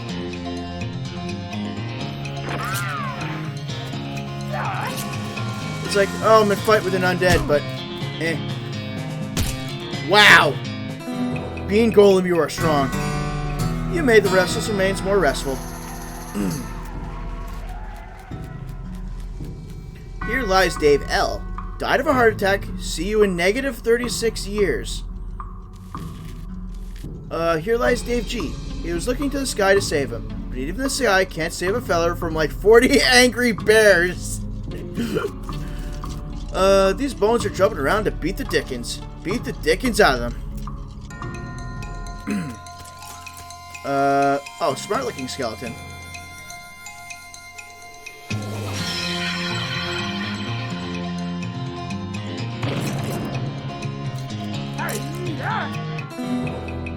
Oh, neat. The HP goes into the negatives when you fight them. You check the bones for dickens. Nope, you beat them all out. Here lies Dave D. The truth was out there. You killed him. Here lies Dave G. Murdered by a different feller named Dave G. It's a pile of bones that isn't moving around for a change. Dig through it. It's mostly just boring broken bones, but you do find a skull with a weird tag on it. You got an item. Skull with an odd tag on it. This skull has a little paper tag tied to it, which has Inter-Cemetery Loan on one side and some notes on the other. The tag on the skull has a serial number. It says it was borrowed from the Submission Catacombs on February 19th, 1886. Jeez, this thing is really late. The back of the tag has the Catacombs address on it. Skulls, check them out. Mausoleum. This is one of those things they have in mausoleums. You know, one of those big marble things with drawers full of skeletons. Leave them be.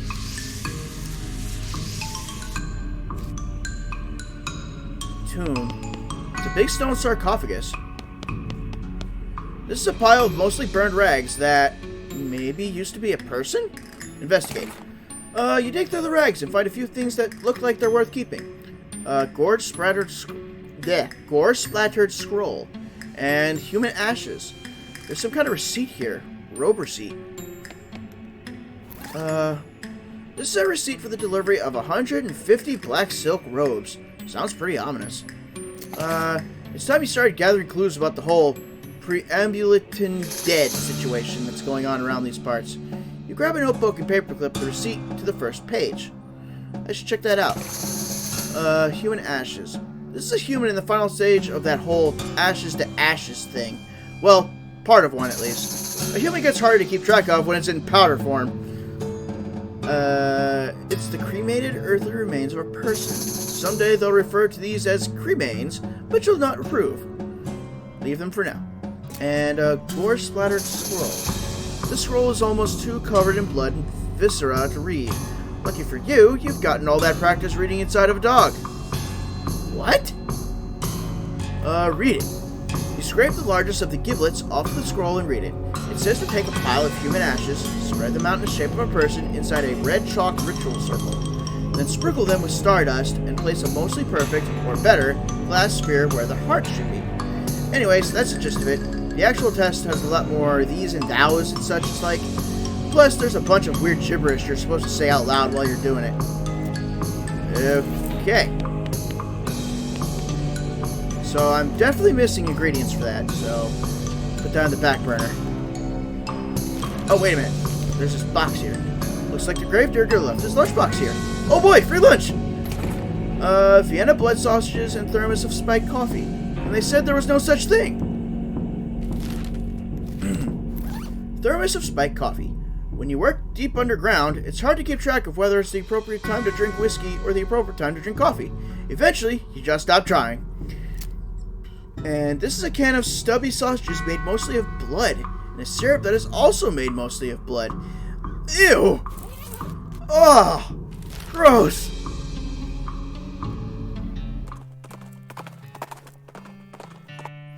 You encounter an overturned wagon surrounded by ruined books and broken pairs of spectacles. Looks like a family of especially literate homesteaders met an untimely end here. Tragic. Look through the wreckage. You pore over the detritus and manage to find exactly one book that is both undestroyed and remotely interesting to you. Advanced Beancraft. Man, Roman numeral 9 has been appearing everywhere lately for me. Alright, read it. Oh, this is a new one. There's an article about butter and an article about beans. And the how do you pronounce this word? Juxtaposition? Juxtaposition. Gives you an idea.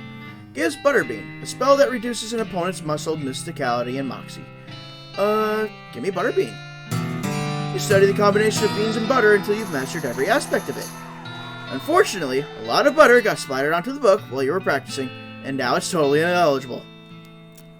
Oh, I did say it right. Thank you. I was like, I have no idea how to pronounce this word. Where was I going? Chef.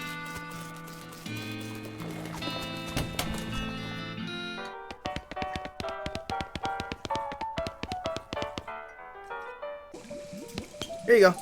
Got that recipe yet? The one my jerk friend Dave J took to his grave? Yeah, I got it. Hey, thanks a million, buddy. Now my slop will be world famous. Here, let me give you a little something for all your trouble. It fell in the slop, but it's still good. You got an item. Sloppy Chef's hat. All in a day's work. Alright, Sloppy Chef's hat. This is the hat of a chef who is apparently not good enough chef to not cook his hat. And it's a nice boost of mysticality. Nice. Very nice.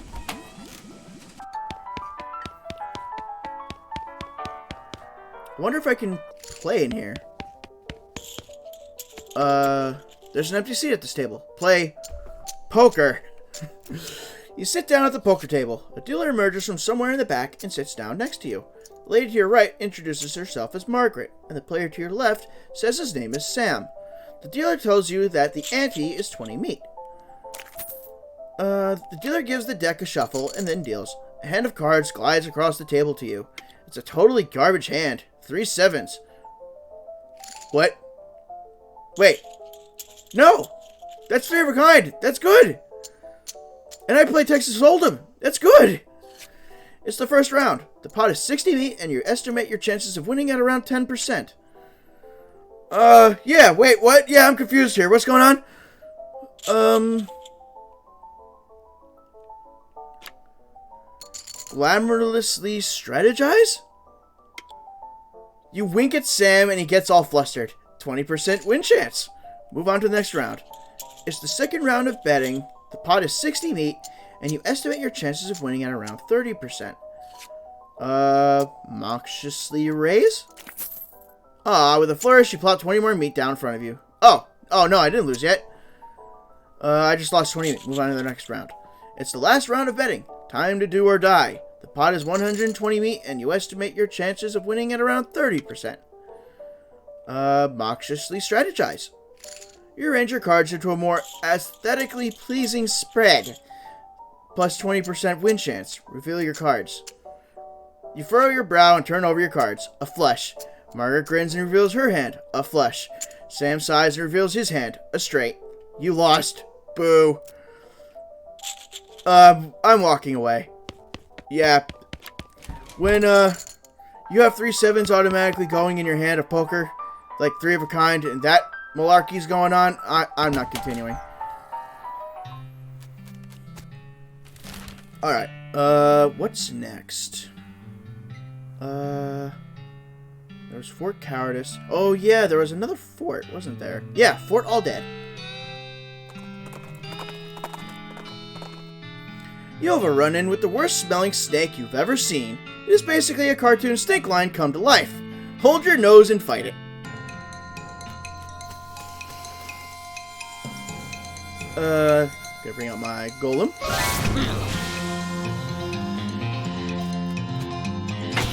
Oh dear! You have a lot of health.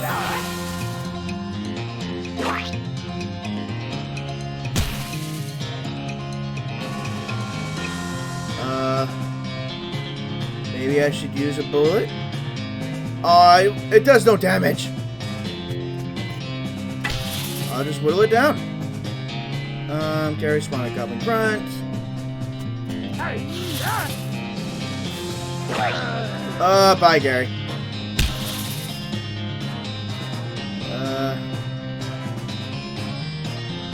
We'll deal 20 damage. I'll chuck a piece of dynamite at him. Alright, that did pretty good. What else can I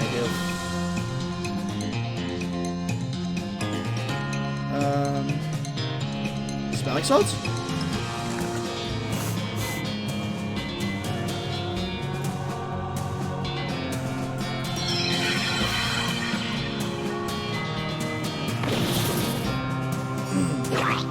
Bye, Bean. What can I do?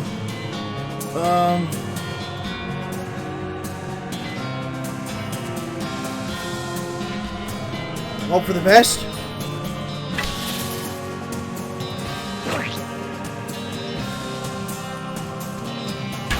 I'm going to die.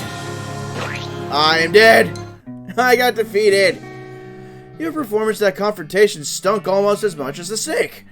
You gain an effect. Angry. Yeah. Gary somehow gets you back on Mudsdale so you can continue to your destination. Ugh. Oh, and Gary's freaking out. Hello, Gary. Oh, nearing a weird cave. What? Gary was out here once, finding a cave of humming. Very strange. Too scary. Well, that sounds interesting. New map location, Humming Cave. Gary says you should deal with the Stripey Hat Gang in Cavern Canyon. Thanks for the reminder.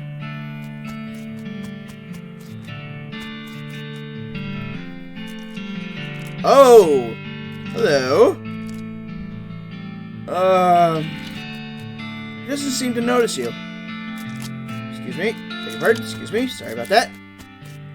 There's no force in the universe that can get this tarp off of this crate. These crates are just decorative. Privy.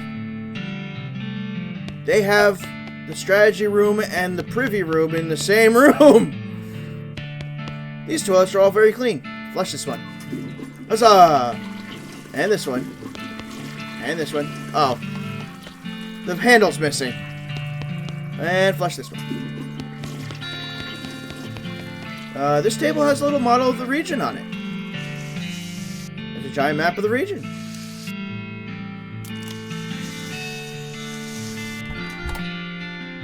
Ooh. Oh, I can't open that one. The lock on the footlocker has rusted away to nothing. Open it.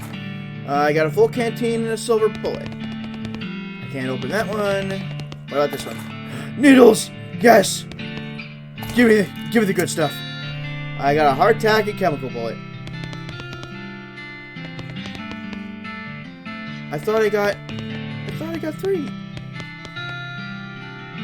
Aw. What's in here? Shelves filled with the skeleton army's food supply. Examine it. You pick up a can at random and read the label. Creamed eyeballs and soda.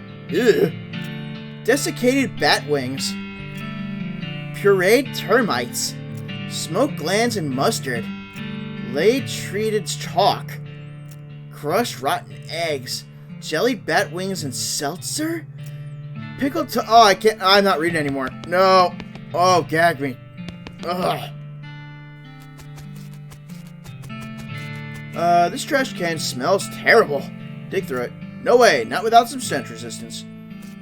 Do I have stench resistance?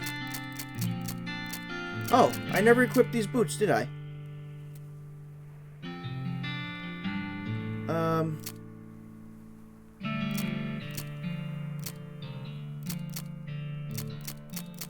Sweet smelling flowers.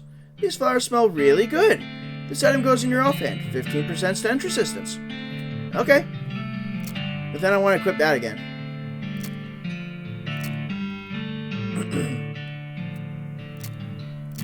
This is better.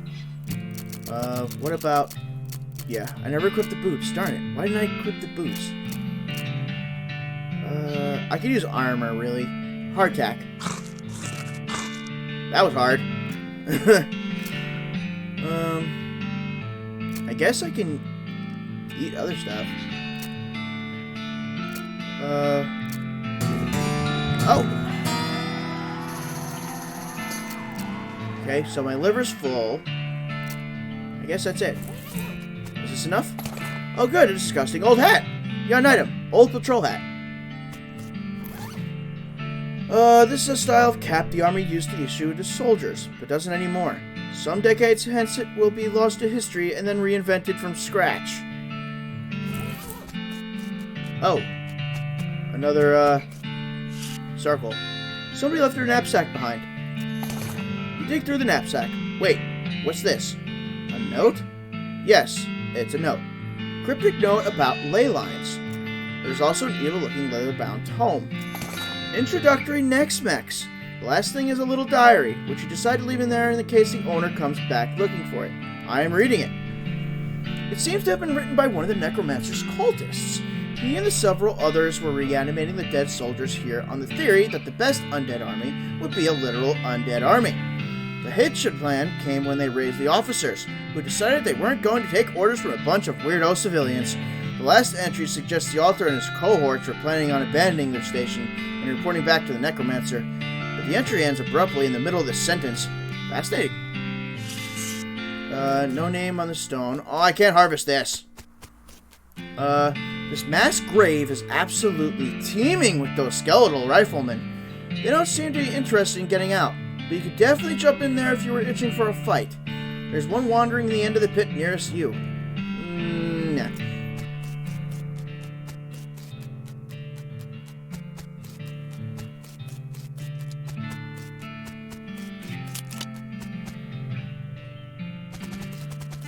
Okay, let's go to, the Big Apple. You see a streak of fire blast across the sky and land just over the horizon. You ride to the site of the impact and find a meteor. You scour the area around the impact crater. You got 723 meat, because it's a meteor. Meat. Clever. Clever writers. Clever. As you reach the center of the clearing, you are simultaneously struck with a profound awe and a terrible stench as you discover the largest road apple you've ever seen. You can't even imagine how this got here. Was it a giant horse? Was it 200 normal-sized horses acting collaboratively? They should have sent a poet. Yeah, they should have. Ew! Oh, ew. I can actually clean it up. Wow! Oh, wow! My nose is disagreeing. Yeah, ugh. You make a little dent in it. Keep digging. Go. Go, go, go, go. Yep, keep going. Clean up that poop. Keep going.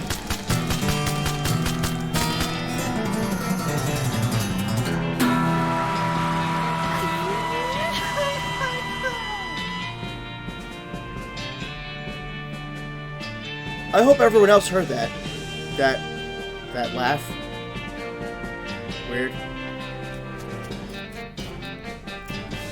You are very digging. Is this enjoyment for humans? Well, ew. I'm not proud of doing it.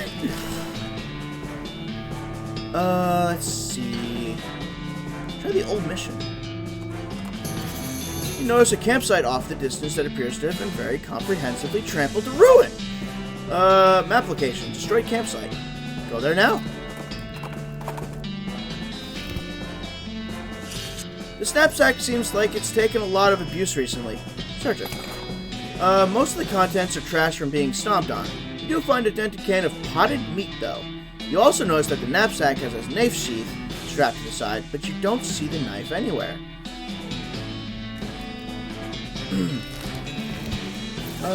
Potted meat. Nothing says quality like meat in a can. Or rather, nothing claims quality like the label on a can of meat. Wait a minute. Increases your muscle mysticality and moxie by 5 for the rest of the day. I actually like that.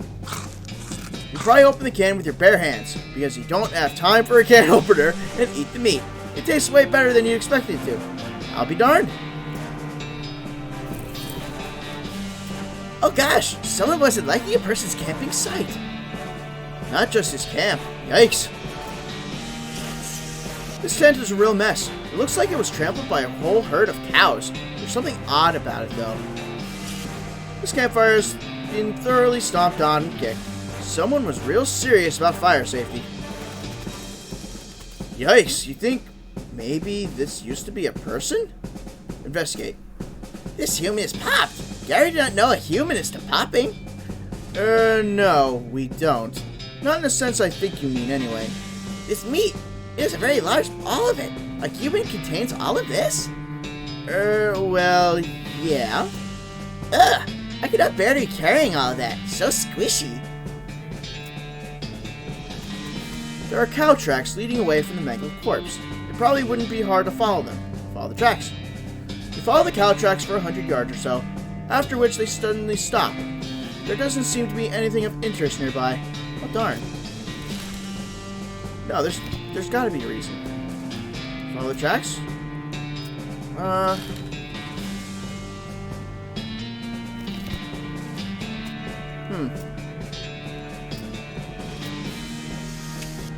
Oh, I hit the cactus.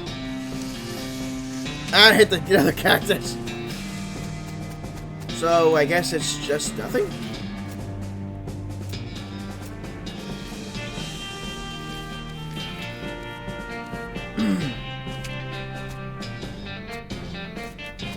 I guess it's nothing.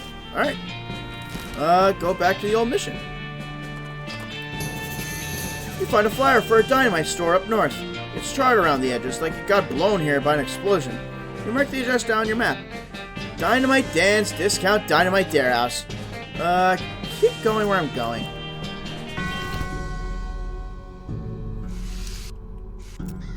Oh, big stone building, clanging towers. It's a church. What? A religious place. What? Maybe we should just skip it. Wait out here, okay?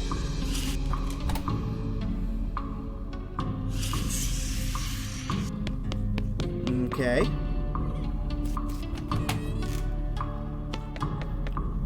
Pew, pew, pew, pew, pew, pew, pew, pew. Because they're called pews. That's what these chairs are called in a church. They're called pews. You're not a priest, so you shouldn't mess with any of this stuff. It's an empty relic case with a spot for a skull. Spot for a pelvis. Spot for a finger bone. Oh my goodness! Oh my goodness! What's wrong, sister? They came back! They just came back and took them! I couldn't stop them! Whoa, slow down, okay? What happened? Our holy relics! The saints just stormed up out of the catacombs and took them back! Wow! I didn't know what to do! I thought maybe they'd fire me if I tried to stop them! The cardinal will be here any minute! What am I going to do? To start with, take a deep breath and try to calm down, okay? What's your name? Hi, I'm Sister Mary. My name's Lloyd. Now what's this about saints? Our mission is to protect 3 sacred relics. I'm the relic keeper. It's my specific job to look after them. Wait. Do they call you Memento Mori? She shows you the ruler she keeps tucked in her sleeve. No, they do not. Okay, sorry. So what happened? The saints! Oh, it's too horrible. They came to life somehow. They came up out of the catacombs, all skeletal and ghastly looking. I mean, it's probably blasphemy to say that, but I nearly fainted. And they took back their relics? Yes, and if they aren't recovered before the cardinal gets here, I'll be in so much trouble. Uh-oh, how much time is there? Well, actually, he's months overdue, so it's probably not all that urgent, but still. Alright, I'll get them back for you. Oh, thank you. Thank you so much. Oh, wait a second. Are you going to have to fight them to get the relics back? Because that's probably blasphemous too. I mean, probably. But if black magic brought them back to life, that's like super blasphemous, right? so it evens out? Oh dear. The Colonel's going to want to have a very long talk about this. But go ahead and do what you must, I suppose. Okay.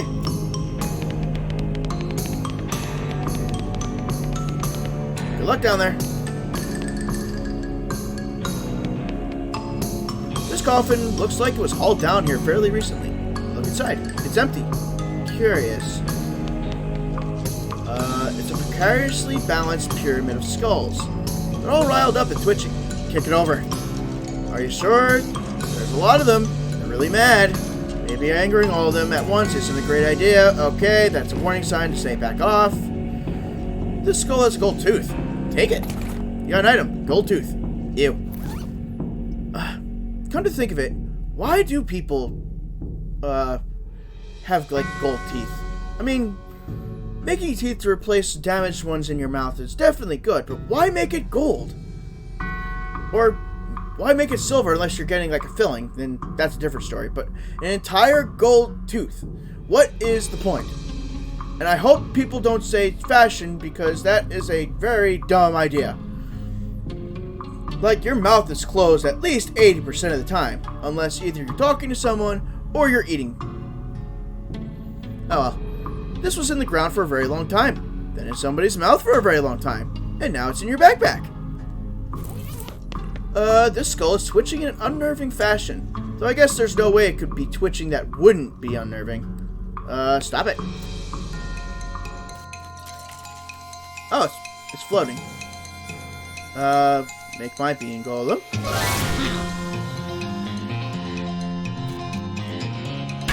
Oh, this is so much better than me trying to fight that stinky snake.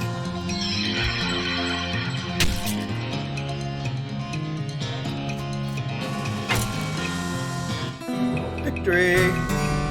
You really cracked some skulls there. Well, one skull. Claim its only possession as a reward.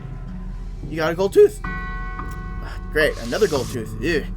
This skull is sitting at a weird angle. I guess that's notable for some reason. Look under it. The skull was resting on top of a commemorative spoon. Your treasure hunting senses are finely honed, though not very discriminating. You got an item. Souvenir spoon. This is one of those collectible pewter spoons you get from going to the gift shops at different graveyards. This item goes in your offhand. Oh yeah, speaking of offhand, I need to get the, where was it?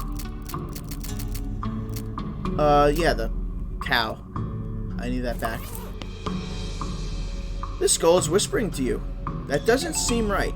Listen closely. The skull is whispering at you. That doesn't seem right. It just sounds like gibberish, though really creepy gibberish. It's an empty alcove. There's a little serial number written below it. Oh hey, this is where the skull you found goes. Put it away. This pile of skulls has been cemented together for some reason. Leave it alone. These bones are jiggling and rattling in an agitated way. Alright then. Oh dude, this guy's a skeleton and he's got two skeleton heads as fists. That's kind of badass.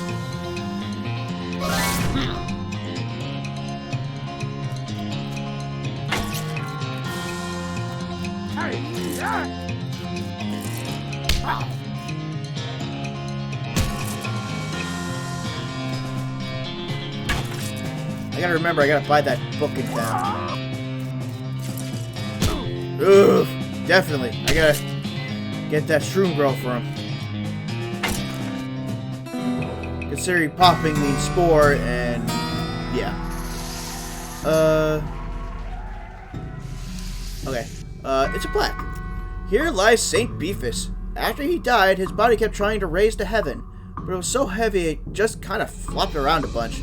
They had to enter him into a big stone sarcophagus to put a stop to it. Gross. Here lies Santa Cortada. She was drawn and quartered by heretics, and then the quarter that had her head on it was beheaded. The dismemberment was so effective that nobody was able to get her body to stay together even after she was just bones.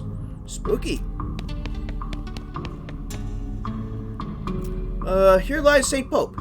He was excommunicated for impersonating a pope, but there was some kind of bureaucratic issue, so they weren't able to unbeatify him. Weird.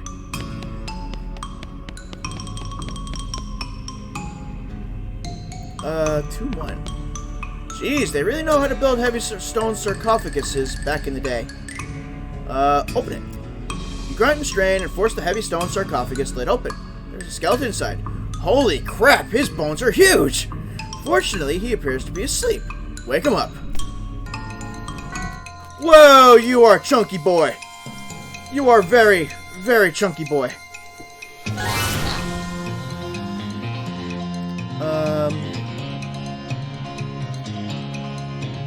Oh. Maybe I can burn him? Yes! Gary, you don't do anything, do you?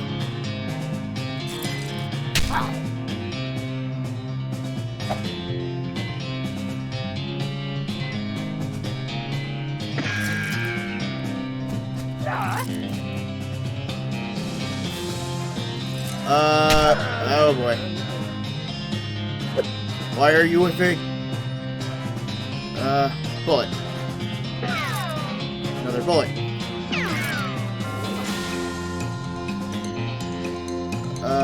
Another bullet.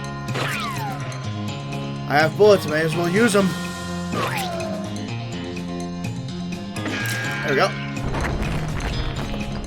Victory. The bigger they are, the harder they excommunicate. Hooray. St. Beefus's finger and St. Beefus's thigh. St. Beefus's thigh. St. Beefus's legs were so big he had to sit in 2 chairs at the same time. +2 muscle, +10 maximum HP. Oh, it's a weapon! Oh, okay, good. I can stop using that stupid little carb wire. St. Beefus's finger. St. Beefus was so big that he had more bone in his little finger than most people have in their entire arm.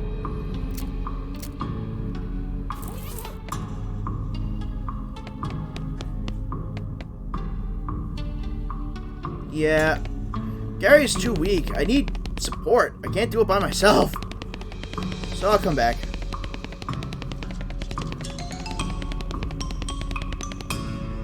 Alright, I want to go to town.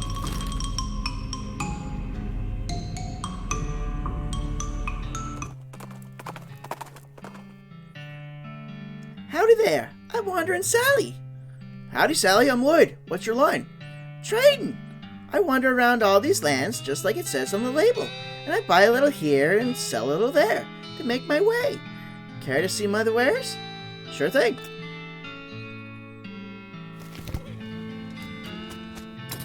What do you have? Ooh, shroom grow. Let's see. Needles. Yes, gimme. Ooh, and you have a pickaxe. Oh, I can't buy it. Boots. Maximum HP 1 and armor 1. I kind of want them. Bag of shroom grow. You give the bag of shroom grow to Gary, and he tears it open and starts shoving brown lumps into his mouth. A deliciousness! Gary has become more powerful. Groovy. And I want to wear those boots. Nice.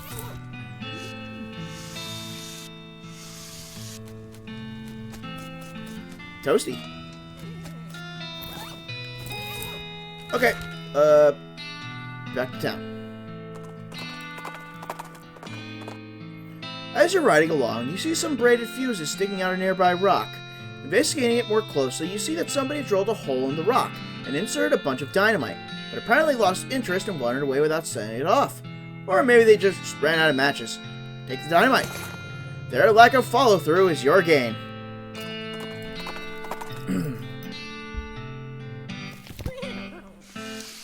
Okay, mercantile. And I want shroom grow. I don't have enough money! What can I sell? Oh, I know I can sell those, meat nuggets.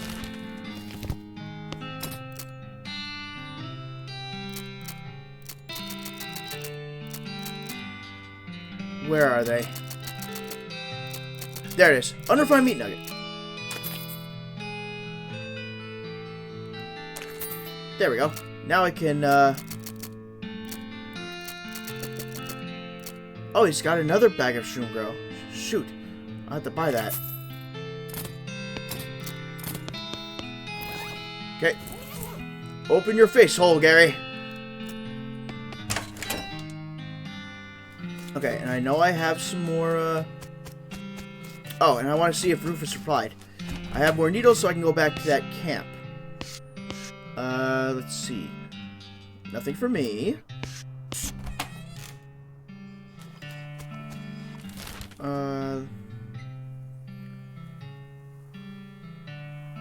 Fort Alden. You reined your horse upon hearing a rattle of bones and clanking of chains nearby. With a hiss, a skeletal figure scuttles toward you. It's a little confusing to look at. Instead of a skull, it has another smaller skeleton growing out of the top of its spine. It also has a manacle locked around one of its ankles, trailing a length of broken chain. Looks like it escaped from somewhere. Fight it. I mean, them?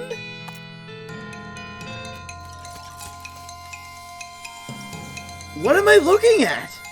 A deformed skeleton. I can't make heads or tails of it.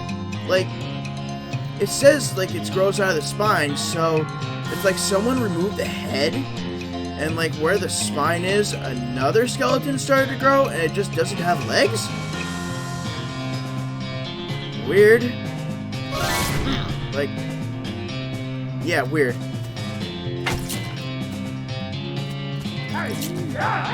Oh, Gary, yes. You are so much better now.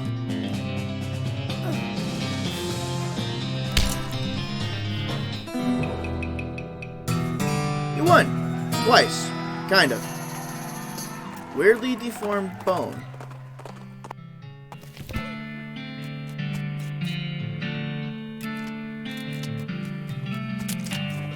Okay, I think it was the barracks. Yeah, here we go. No. I can't open them. That's why. It requires lockpicking, not needle. Alright, so go to the humming cave. To your delight, you see the silhouette of a big circus tent towering over the pines. It's like a new map location. A circus. Keep going.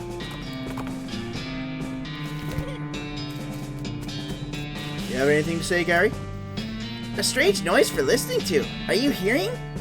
Kind of a quiet humming sound. Yeah, I hear it too. What is it? What? I think it's coming from this cave. Huh. These rocks are aligned weird.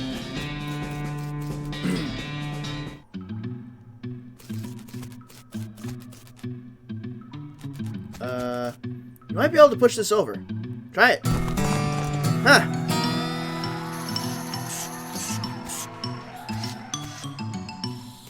Hello.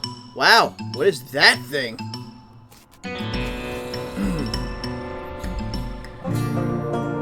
What in the world?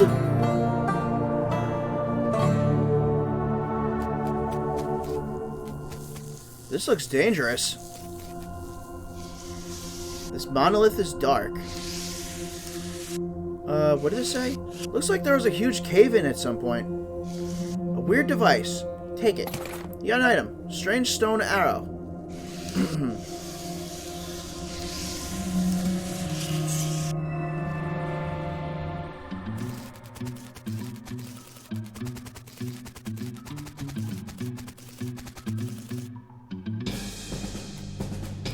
Okay, let's go to the circus.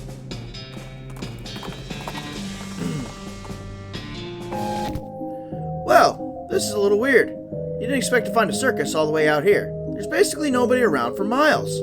There's a rodeo clown manning the ticket booth. Well, there hasn't actually been a rodeo since the cows came home, so I guess he's just a clown. Ugh, clowns. You are not liking painted mans? Painted mans? They're so creepy. When I was little, my uncle would give me nightmares with old stories about them. Yes, yes, old stories. Goblins are telling old stories too. Evil painted mans and evil fire cows far, far below. Always to fighting. Many wars. Yeah, that's right. Supposedly rodeo clowns dress up like that because the first rodeos were reenactments of those battles, and it became a traditional thing. These mans just regular mans being painted mans from up here. Yeah, I know. Still creeps me out, though. Another harvestable plant. Yeah, another harvestable plant that I can't touch. As you approach, the clown puts on that basically cheerful facial expression that retail employees use when the last thing they want to deal with is a customer, but they're not allowed to say so. Talk to him. Welcome to Barnaby Bob's perfectly normal traveling circus sideshow, sir. How can I help you? I'd like to see the circus, please. Well, you came to the right place then. Heh. But if you want to get inside, you'll need a ticket. And presumably you could sell me one. Well, certainly I can. That's my job after all. For you, sir, a ticket will cost 5,000 meat. Say what? Does it seem a bit high? I promise you, sir, at this price, it's a real steal. And I'm talking so he's like got that smile still, but he's like dead inside. Well, you've got that right. Why is it so expensive? Well now, this is no podunk little traveling circus. We've got rides, games, food, and an amazing demonstration of knife-throwing skill by none other than Barnaby Bob himself. Tell me more about the rides. Well, I suppose I should say ride, but we haven't had a single grisly merry-go-round accident since we stopped turning it on. Tell me about the games. Oh, we've got tons of them. Does 3 count as tons? 3 is more like some. We've got some of them. Tell me more about food. We've got your favorites. Popcorn, sarsaparilla with the fancy new bottle caps. And get this, did you hear about that new thing a fellow invented? Cotton candy? Yeah, I think I might have. Well, it's still patented, but we're pretty sure we figured out how it works. Mostly, more or less. Tell me more about this Barnaby Bob. Oh, the boss is a real master of knives, let me tell you. He does this amazing stunt where he gets a volunteer from the audience up on stage and throws knives at them. He never misses his target. Did you leave out the part where he puts an apple on their head or something? What? Oh, right, sure. You aren't doing a very good job of selling this to me. Why, whatever do you mean? Attempt to outfox the clown. First you ask for an outrageous sum of meat, and then you describe your circus in terms that make it sound distinctively cut rate. Well, now, if you really expected me to pay that much, you'd be doing your best to make it sound like a magical paradise. On the other hand, if it really is as chintzy as you describe it, would you be asking a price cheap enough to overcome poor word of mouth? Which leads me to the conclusion that for some reason, you don't actually want to sell me a ticket. The clown starts to look nervous. Now, let's not jump to conclusions, friend. I'm just pulling your leg a bit, clowning around like we do. It's all in good fun. So the actual price is 500 meat. I could buy half a horse with that. Sure, but what are you gonna do with half a horse? The circus is much more entertaining. Let me think about it. I am super poor right now. I have 21 meat to my name. Alright. What's next? Dynamite Dan.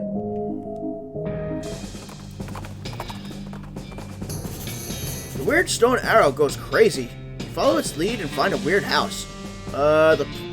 Not professor, the professor's house. Check out the house.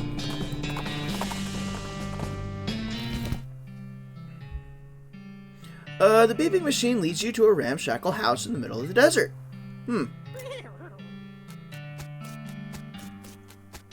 Gary, what's your input on this? Ah, a house! Where a bleeping box is living, it must. In a manner of speaking, I guess.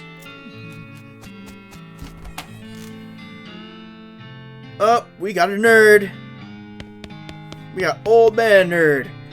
This appears to be an extremely powerful magnifying mirror. Basically an inside-out microscope. Check it out. The microscopic mites that live in your eyelashes seem to be getting along just fine. The professor's toilet isn't in very good repair. Flush it. Hooray! These books are so boring it's a wonder the shelf isn't full of holes. Oh, I just got that. That's clever. This device doesn't seem to be operational, unless its function is to do nothing. This dresser contains 10 instances of the exact same shirt and 20 identical socks. Doesn't look like this guy sleeps very much. Oh, things! Such looking at various things! You said it, I guess. Excuse me. My name's Lloyd Bootstrap. What? Oh, I didn't notice. No, I don't like that. Don't like that at all. Hold on.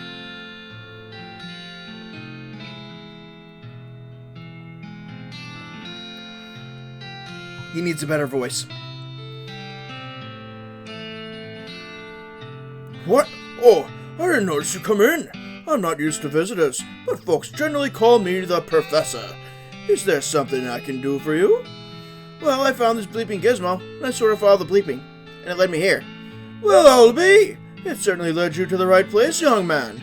This is El Vibrato technology, and I happen to be much an expert as anyone alive today. El what now? El Vibrato. They were an ancient race that lived here long before humans. Well, they mostly lived underground, so they might still be living, as far as I know. Never seen a peep of an actual person, though. Just the machines they left behind.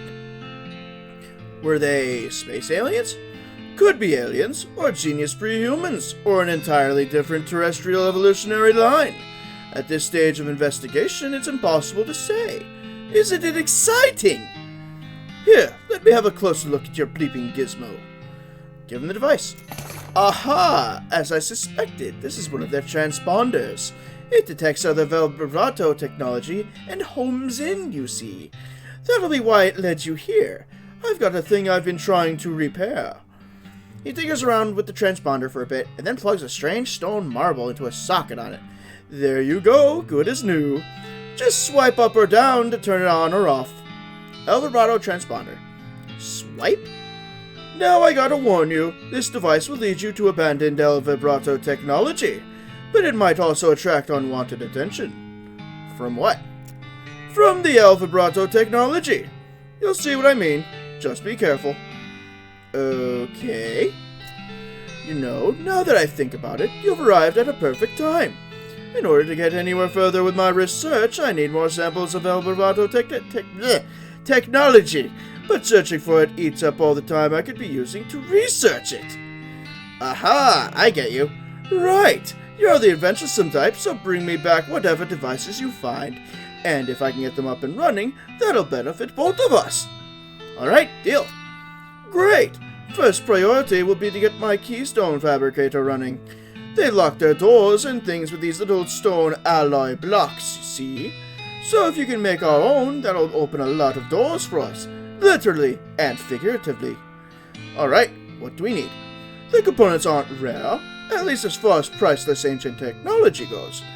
Bring me, about 5 handfuls of scrap. I should be able to salvage the last parts I need from that much. Roger that.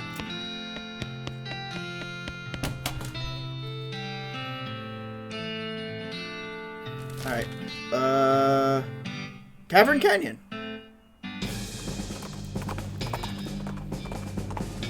Out in the middle of the desert, you find an abandoned minecart.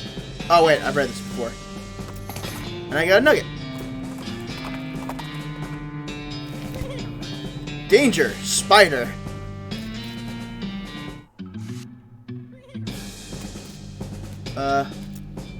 Hey, what does that sign say? That one? It says danger, spider. Danger, Danger, spider? Okay, good luck to you. Gary is staying out here for horses watching. Alright.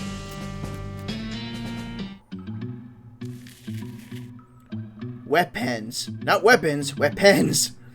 This crate has weapons scrawled on it in black paint. Open it up. You dig through the crate. It's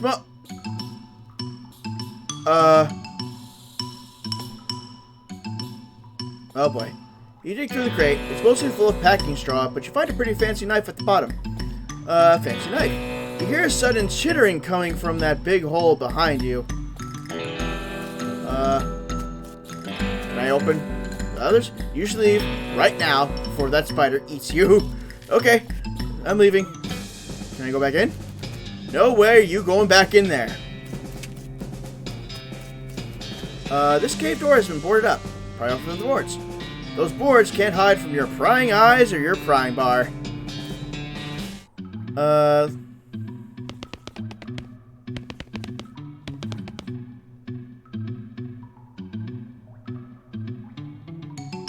Okay, I don't know why I'm tiptoeing. Danger, spider. This door has like 15 deadbolts on it. The note tacked to it says, please don't open this door unless you want to get eaten by a giant spider. Even then, don't open it, because the rest of us don't want to get eaten by a spider. It isn't even signed, so you can hardly be expected to take it seriously. Open the door. The tunnel behind this opening goes straight up. There's no way to get through it unless you're a giant spider.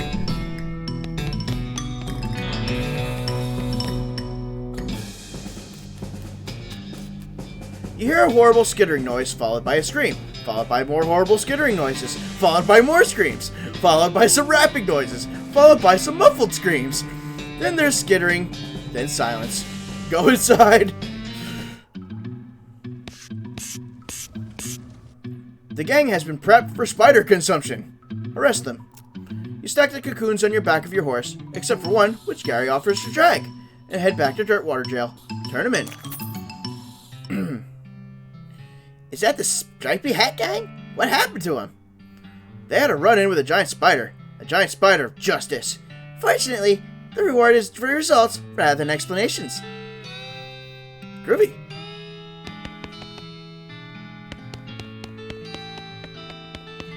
Oh, and there's another one.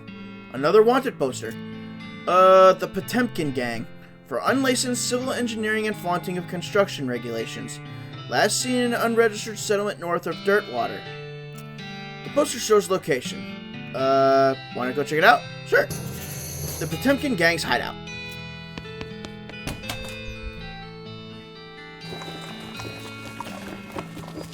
Okay, I need to go back.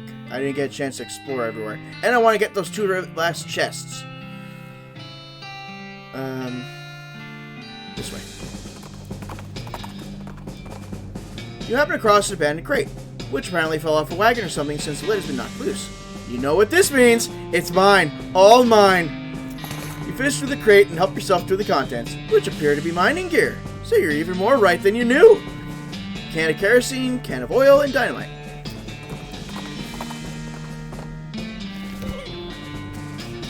Aw, I can't go in there. Alright, so what else was in here? Danger. Kitchen.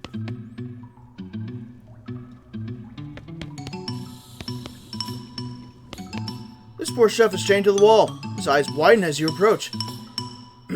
Hey, you're not one of them. Are you here to rescue me? Sure. Oh, thank goodness. He thrusts his hand into yours and shakes vigorously. I'm Doug. Lloyd, how do you do, Doug? Well, I've been chained up to this dank cave for weeks, cooking for those stripy-hatted idiots. That sounds awful. You want to know the worst part? There's a perfectly good oven 8 feet to my right and a shelf of perfectly good ingredients 8 feet to my left. How's that the worst part? This chain is only 4 feet long. Ah, that's rough. I know, right? There I was, fresh out of culinary school with a million meat idea in my head. And now here I am, 4 feet shy of my dreams, cooking the same pot of soup over and over again. What million meat idea? You promised not to steal my idea, right? Yeah, I promise. Okay then, it's a new kind of sandwich. Maybe a taco? It's so revolutionary that I'm not even sure where it fits in the whole hand food taxonomy, to be honest. Anyway, in the middle of it, there's a sausage. But it's sausage made from the cheapest possible parts of a pig, ground up so finely that you can't identify them anymore. Okay. And it's served in a long split roll, which soaks up the grease so you can't tell how fatty the sausage is. It's a hot dog. He's talking about a hot dog. And the best part? The name. Ready to hear the name? Sure. I call it the hot dog. He calls it the hot dog. What do you think? How about the hot Lloyd instead? Don't be ridiculous. Hot Lloyd? What does that even mean? Haha, ridiculous. Hey, there's no need to be mean about it. He sighs. Not that any of this even matters. Even if I get off this chain, there's no point in hanging around in this empty cave, making hot dogs just for myself. I don't even like the taste of them. You could set up shop in Dirtwater. Say, there's an idea. What if I... Oh, wait, no. Brilliant. You're a genius, Lloyd. Hot dogs for sale all day, every day. I'll make a mint. Say, there's an idea. What if I added mint to the sausage mixture?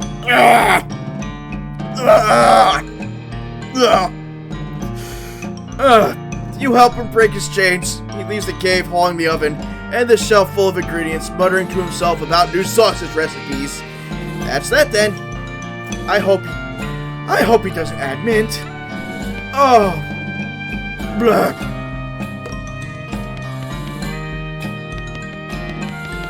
Danger. Bar. Oh. Looks like this place needs a new bartender. What's this? He had a jaw harp in his pocket. Maybe they killed him for playing the jaw harp too much? You got an item. Jaw harp. It's a little twanger. You can pluck it if you like. You stick the twanger in your mouth and pluck it as best you can. Plunk it some more. You plunk your twanger joyfully. Plunk it some more. You'll be plunking this twanger till the day you die. Stop plunking. All these bottles are empty. Oh, there are a few full bottles left on the shelf. Take them. You got cheap whiskey, cheap tequila, cheap wine.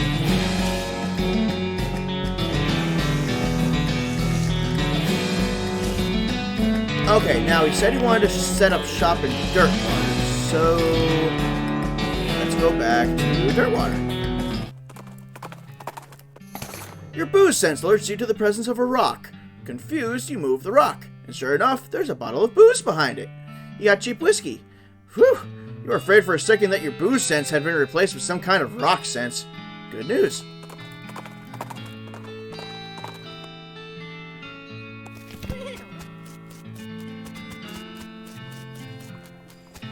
Just gonna can my way over. Oh, here it is. Hot dog! Not hot dog? Hi, Doug. Well, if it isn't my savior, good old Lloyd. Howdy yourself. The sign outside. Yeah, I had to change the name. I tried to file a trademark. It turns out there's already something called a hot Doug. What is it? Trust me, you don't want to know. I wish I didn't know. Anyway, a single letter removed, and I'm in business. He gestures at the menu on the wall behind him. Buy something. Elegant hot dog. This is exactly enough sausage and exactly enough bun to qualify as a hot dog. It is perfectly efficient. Jumbo dog. A thick, sturdy hot dog for a thick, sturdy cowboy. That thick, juicy hot dog. And the saucy dog. This hot dog has been embellished with a zesty sauce. Don't get too excited though. The zesty sauce is just regular old mustard. Ugh, that just kills the hot dog. Hate mustard. Except if it's honey mustard, but that's kind of its own category. Okay, now what am I doing? Oh, I gained meat, so let's see what's in the store. Oh, and I have the meat now for a ticket to the carnival. Oh, disposable binoculars?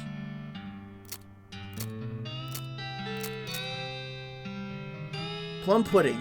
They call this plum pudding because it's made of goat milk extracted from plump udders. Ew. I'll get some dynamite. Soda crackers. These are crackers made with highly caffeinated cola instead of water. They sound revolting. Tooth powder. This is a less convenient precursor to toothpaste, for use with less convenient precursors to toothbrushes.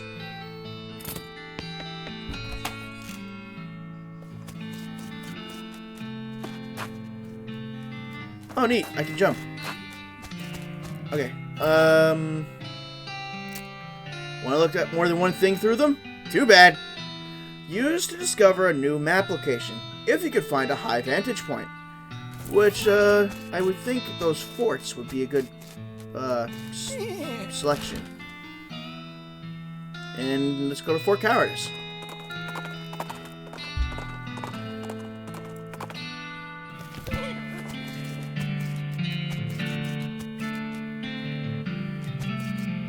climb up into the watchtower and take a look. Nice view from up here. Use binoculars. You discovered a new map location, Snake Spring. You climb down from the watchtower and pitch the binoculars in a nearby trash can. You can't just use the binoculars again?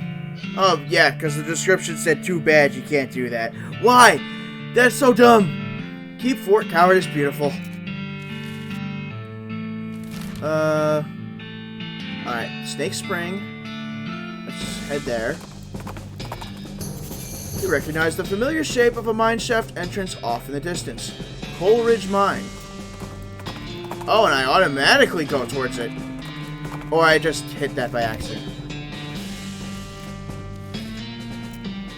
Hello, a dark metal hole. Hello, out here I am waiting. Not up for exploring a mine? Better stay here, out with open wind and sky, not underground like Zoo Dog. Zoo Dog? Who is... No, never mind. Yeah, good call.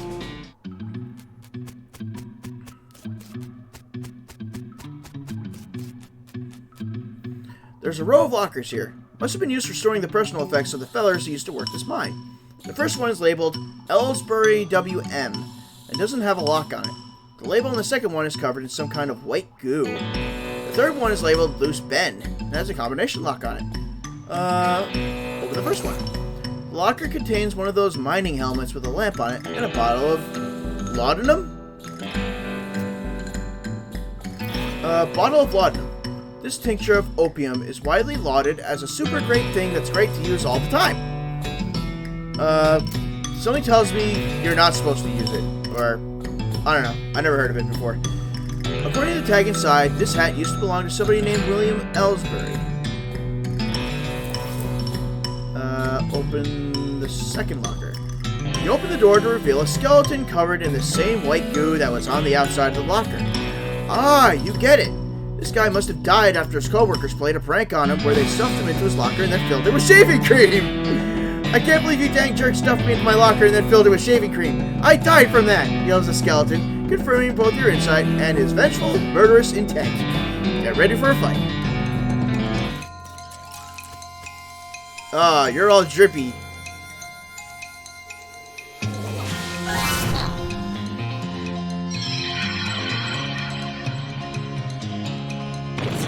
Ooh, that did nice.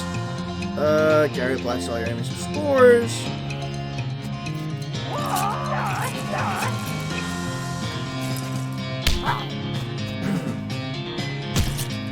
Okay, now my bean guy isn't doing very well. You used to do like 10 damage per hit. How the heck did you drop? Well, at least he's not suffering anymore. And his bones are really clean. You got a skeleton bone, skull chips, and a handful of loose teeth. And what is the third one? There's a combination lock on here, and you don't know the combo. Well darn. This card is banded in a hurry. Got an unrefined meat nugget. What's this? It's an exposed meat vein.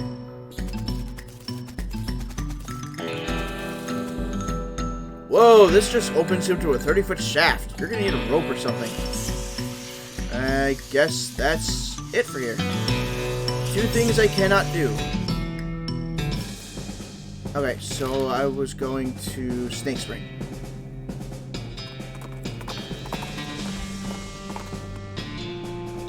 You find a pair of saddlebags slung over a tree branch.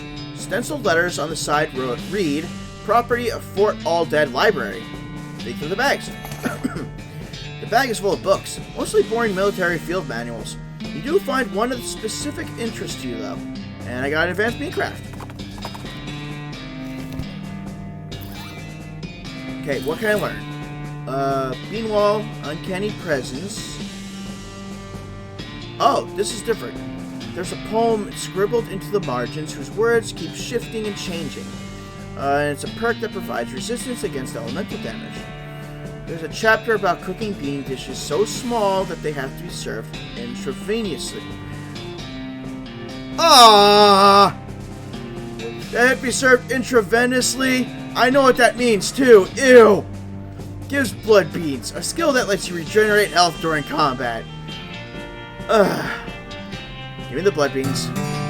You master the art of microscopic bean conjuration and fill your bloodstream with restorative proteins. Unfortunately, you get so distracted by your newfound vigor that you misplace the book.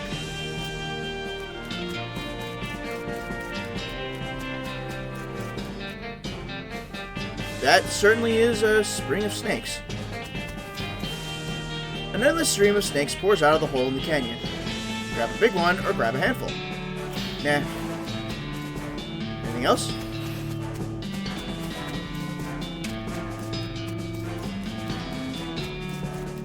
Oh, there's flowers on this cactus. I can't get it.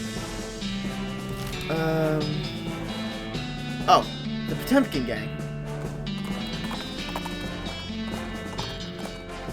You come across a horse trying fruitlessly to figure out how to use a pair of binoculars. Those aren't for you, buddy. The horse reluctantly agrees and trots off, leaving binoculars behind. Grab them. These will come in handy. They will also come in pairs, because otherwise they wouldn't be called binoculars. They would just be called an ocular if that was the case. Potemkin gang's hideout. Oh, the wrong place. We must did traveling. Huh? What do you mean? A normal town is here. Normal humans, not abandoned to sea. No entry. Get away from us. Sorry. Get away from us. The bandit looks distraught. What's the matter, buddy? I lost my belt buckle. Did you look near the jail? Oh, good idea. I'll look there. Okay.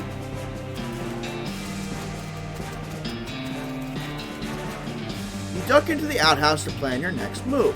While you're pondering, you notice something weird. This outhouse has a back door. Leave through the back door. Oh. Oh, these are all fake. They're not houses. So it looks like I need to get them behind...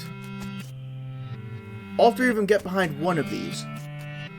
TNT will probably kill them. I don't know what... Oh, that's the plunger that goes to this. And then heavy load. Maybe this will be good enough to knock them out? This is the back of a jail. Turns out it's just flat plywood, like a theatrical set. The ropes that are holding this thing up don't look very strong. You could knock it over pretty easy. You should probably hold off until just the right moment. Hey, Mike, how you doing?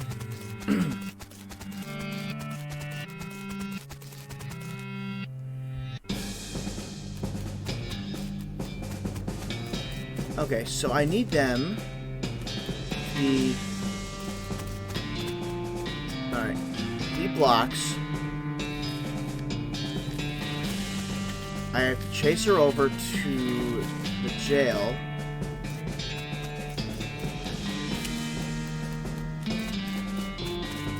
Okay. And I need him to move.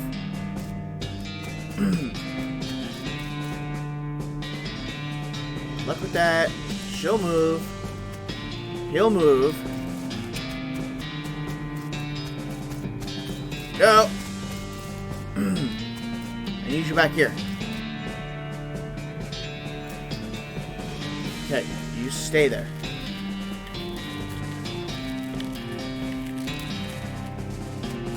Unfortunately, Mike, I'm probably going to be ending stream soon as I figure out this puzzle.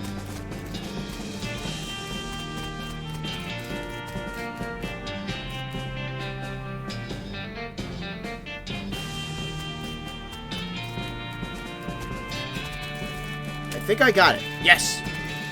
All three of you stay there, because you're about to get a headache.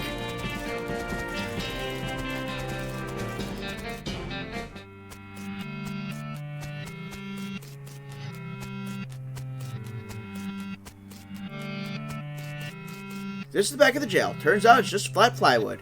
Cut the ropes. Okay. The fake building falls over on the real bandits.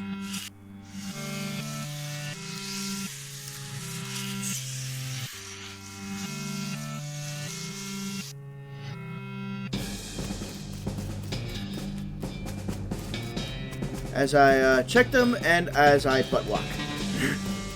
The gang is knocked out. You can arrest them now if you want. Take them to jail. You haul the sorry so-and-sos back to Dirtwater and lock them in the jail. Say, that's the Potemkin gang. How'd you get them? Push the gel over on them. What? Never mind. You got 1,000 meat. All in a day's work. Oh, and we got a new one. Yet another wanted poster. Lots of criminals around these parts. The Black Hat Bandits. For horse theft and the selling of counterfeit glue. Last seen headed north toward the old millinery. No good could come of criminals with access to hat-making machinery. Would you like to go investigate? Yes. You discovered a new map location. The old millinery. Oh, you mark the location of the millinery on your map and spend some time saying millinery over and over. Millinery. Millinery. Millinery. It's a good word. Okay. I'll head to my room so I can save. How do I save? Oh, I'll figure it out. Anyway, that will probably do it for me for tonight. So I will find a raid target and see who, you guys can visit.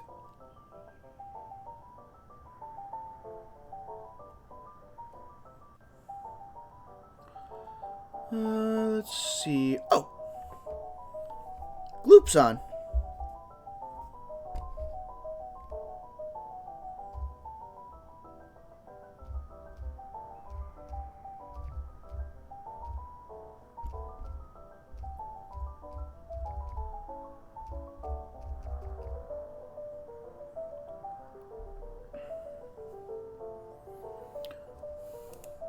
Alright, so, until next time, everyone have a good day and good night. I hope you enjoy the start of West of Loathing, and I plan to do this again next week. So, everyone have a good night, and I will see you all later. Bye.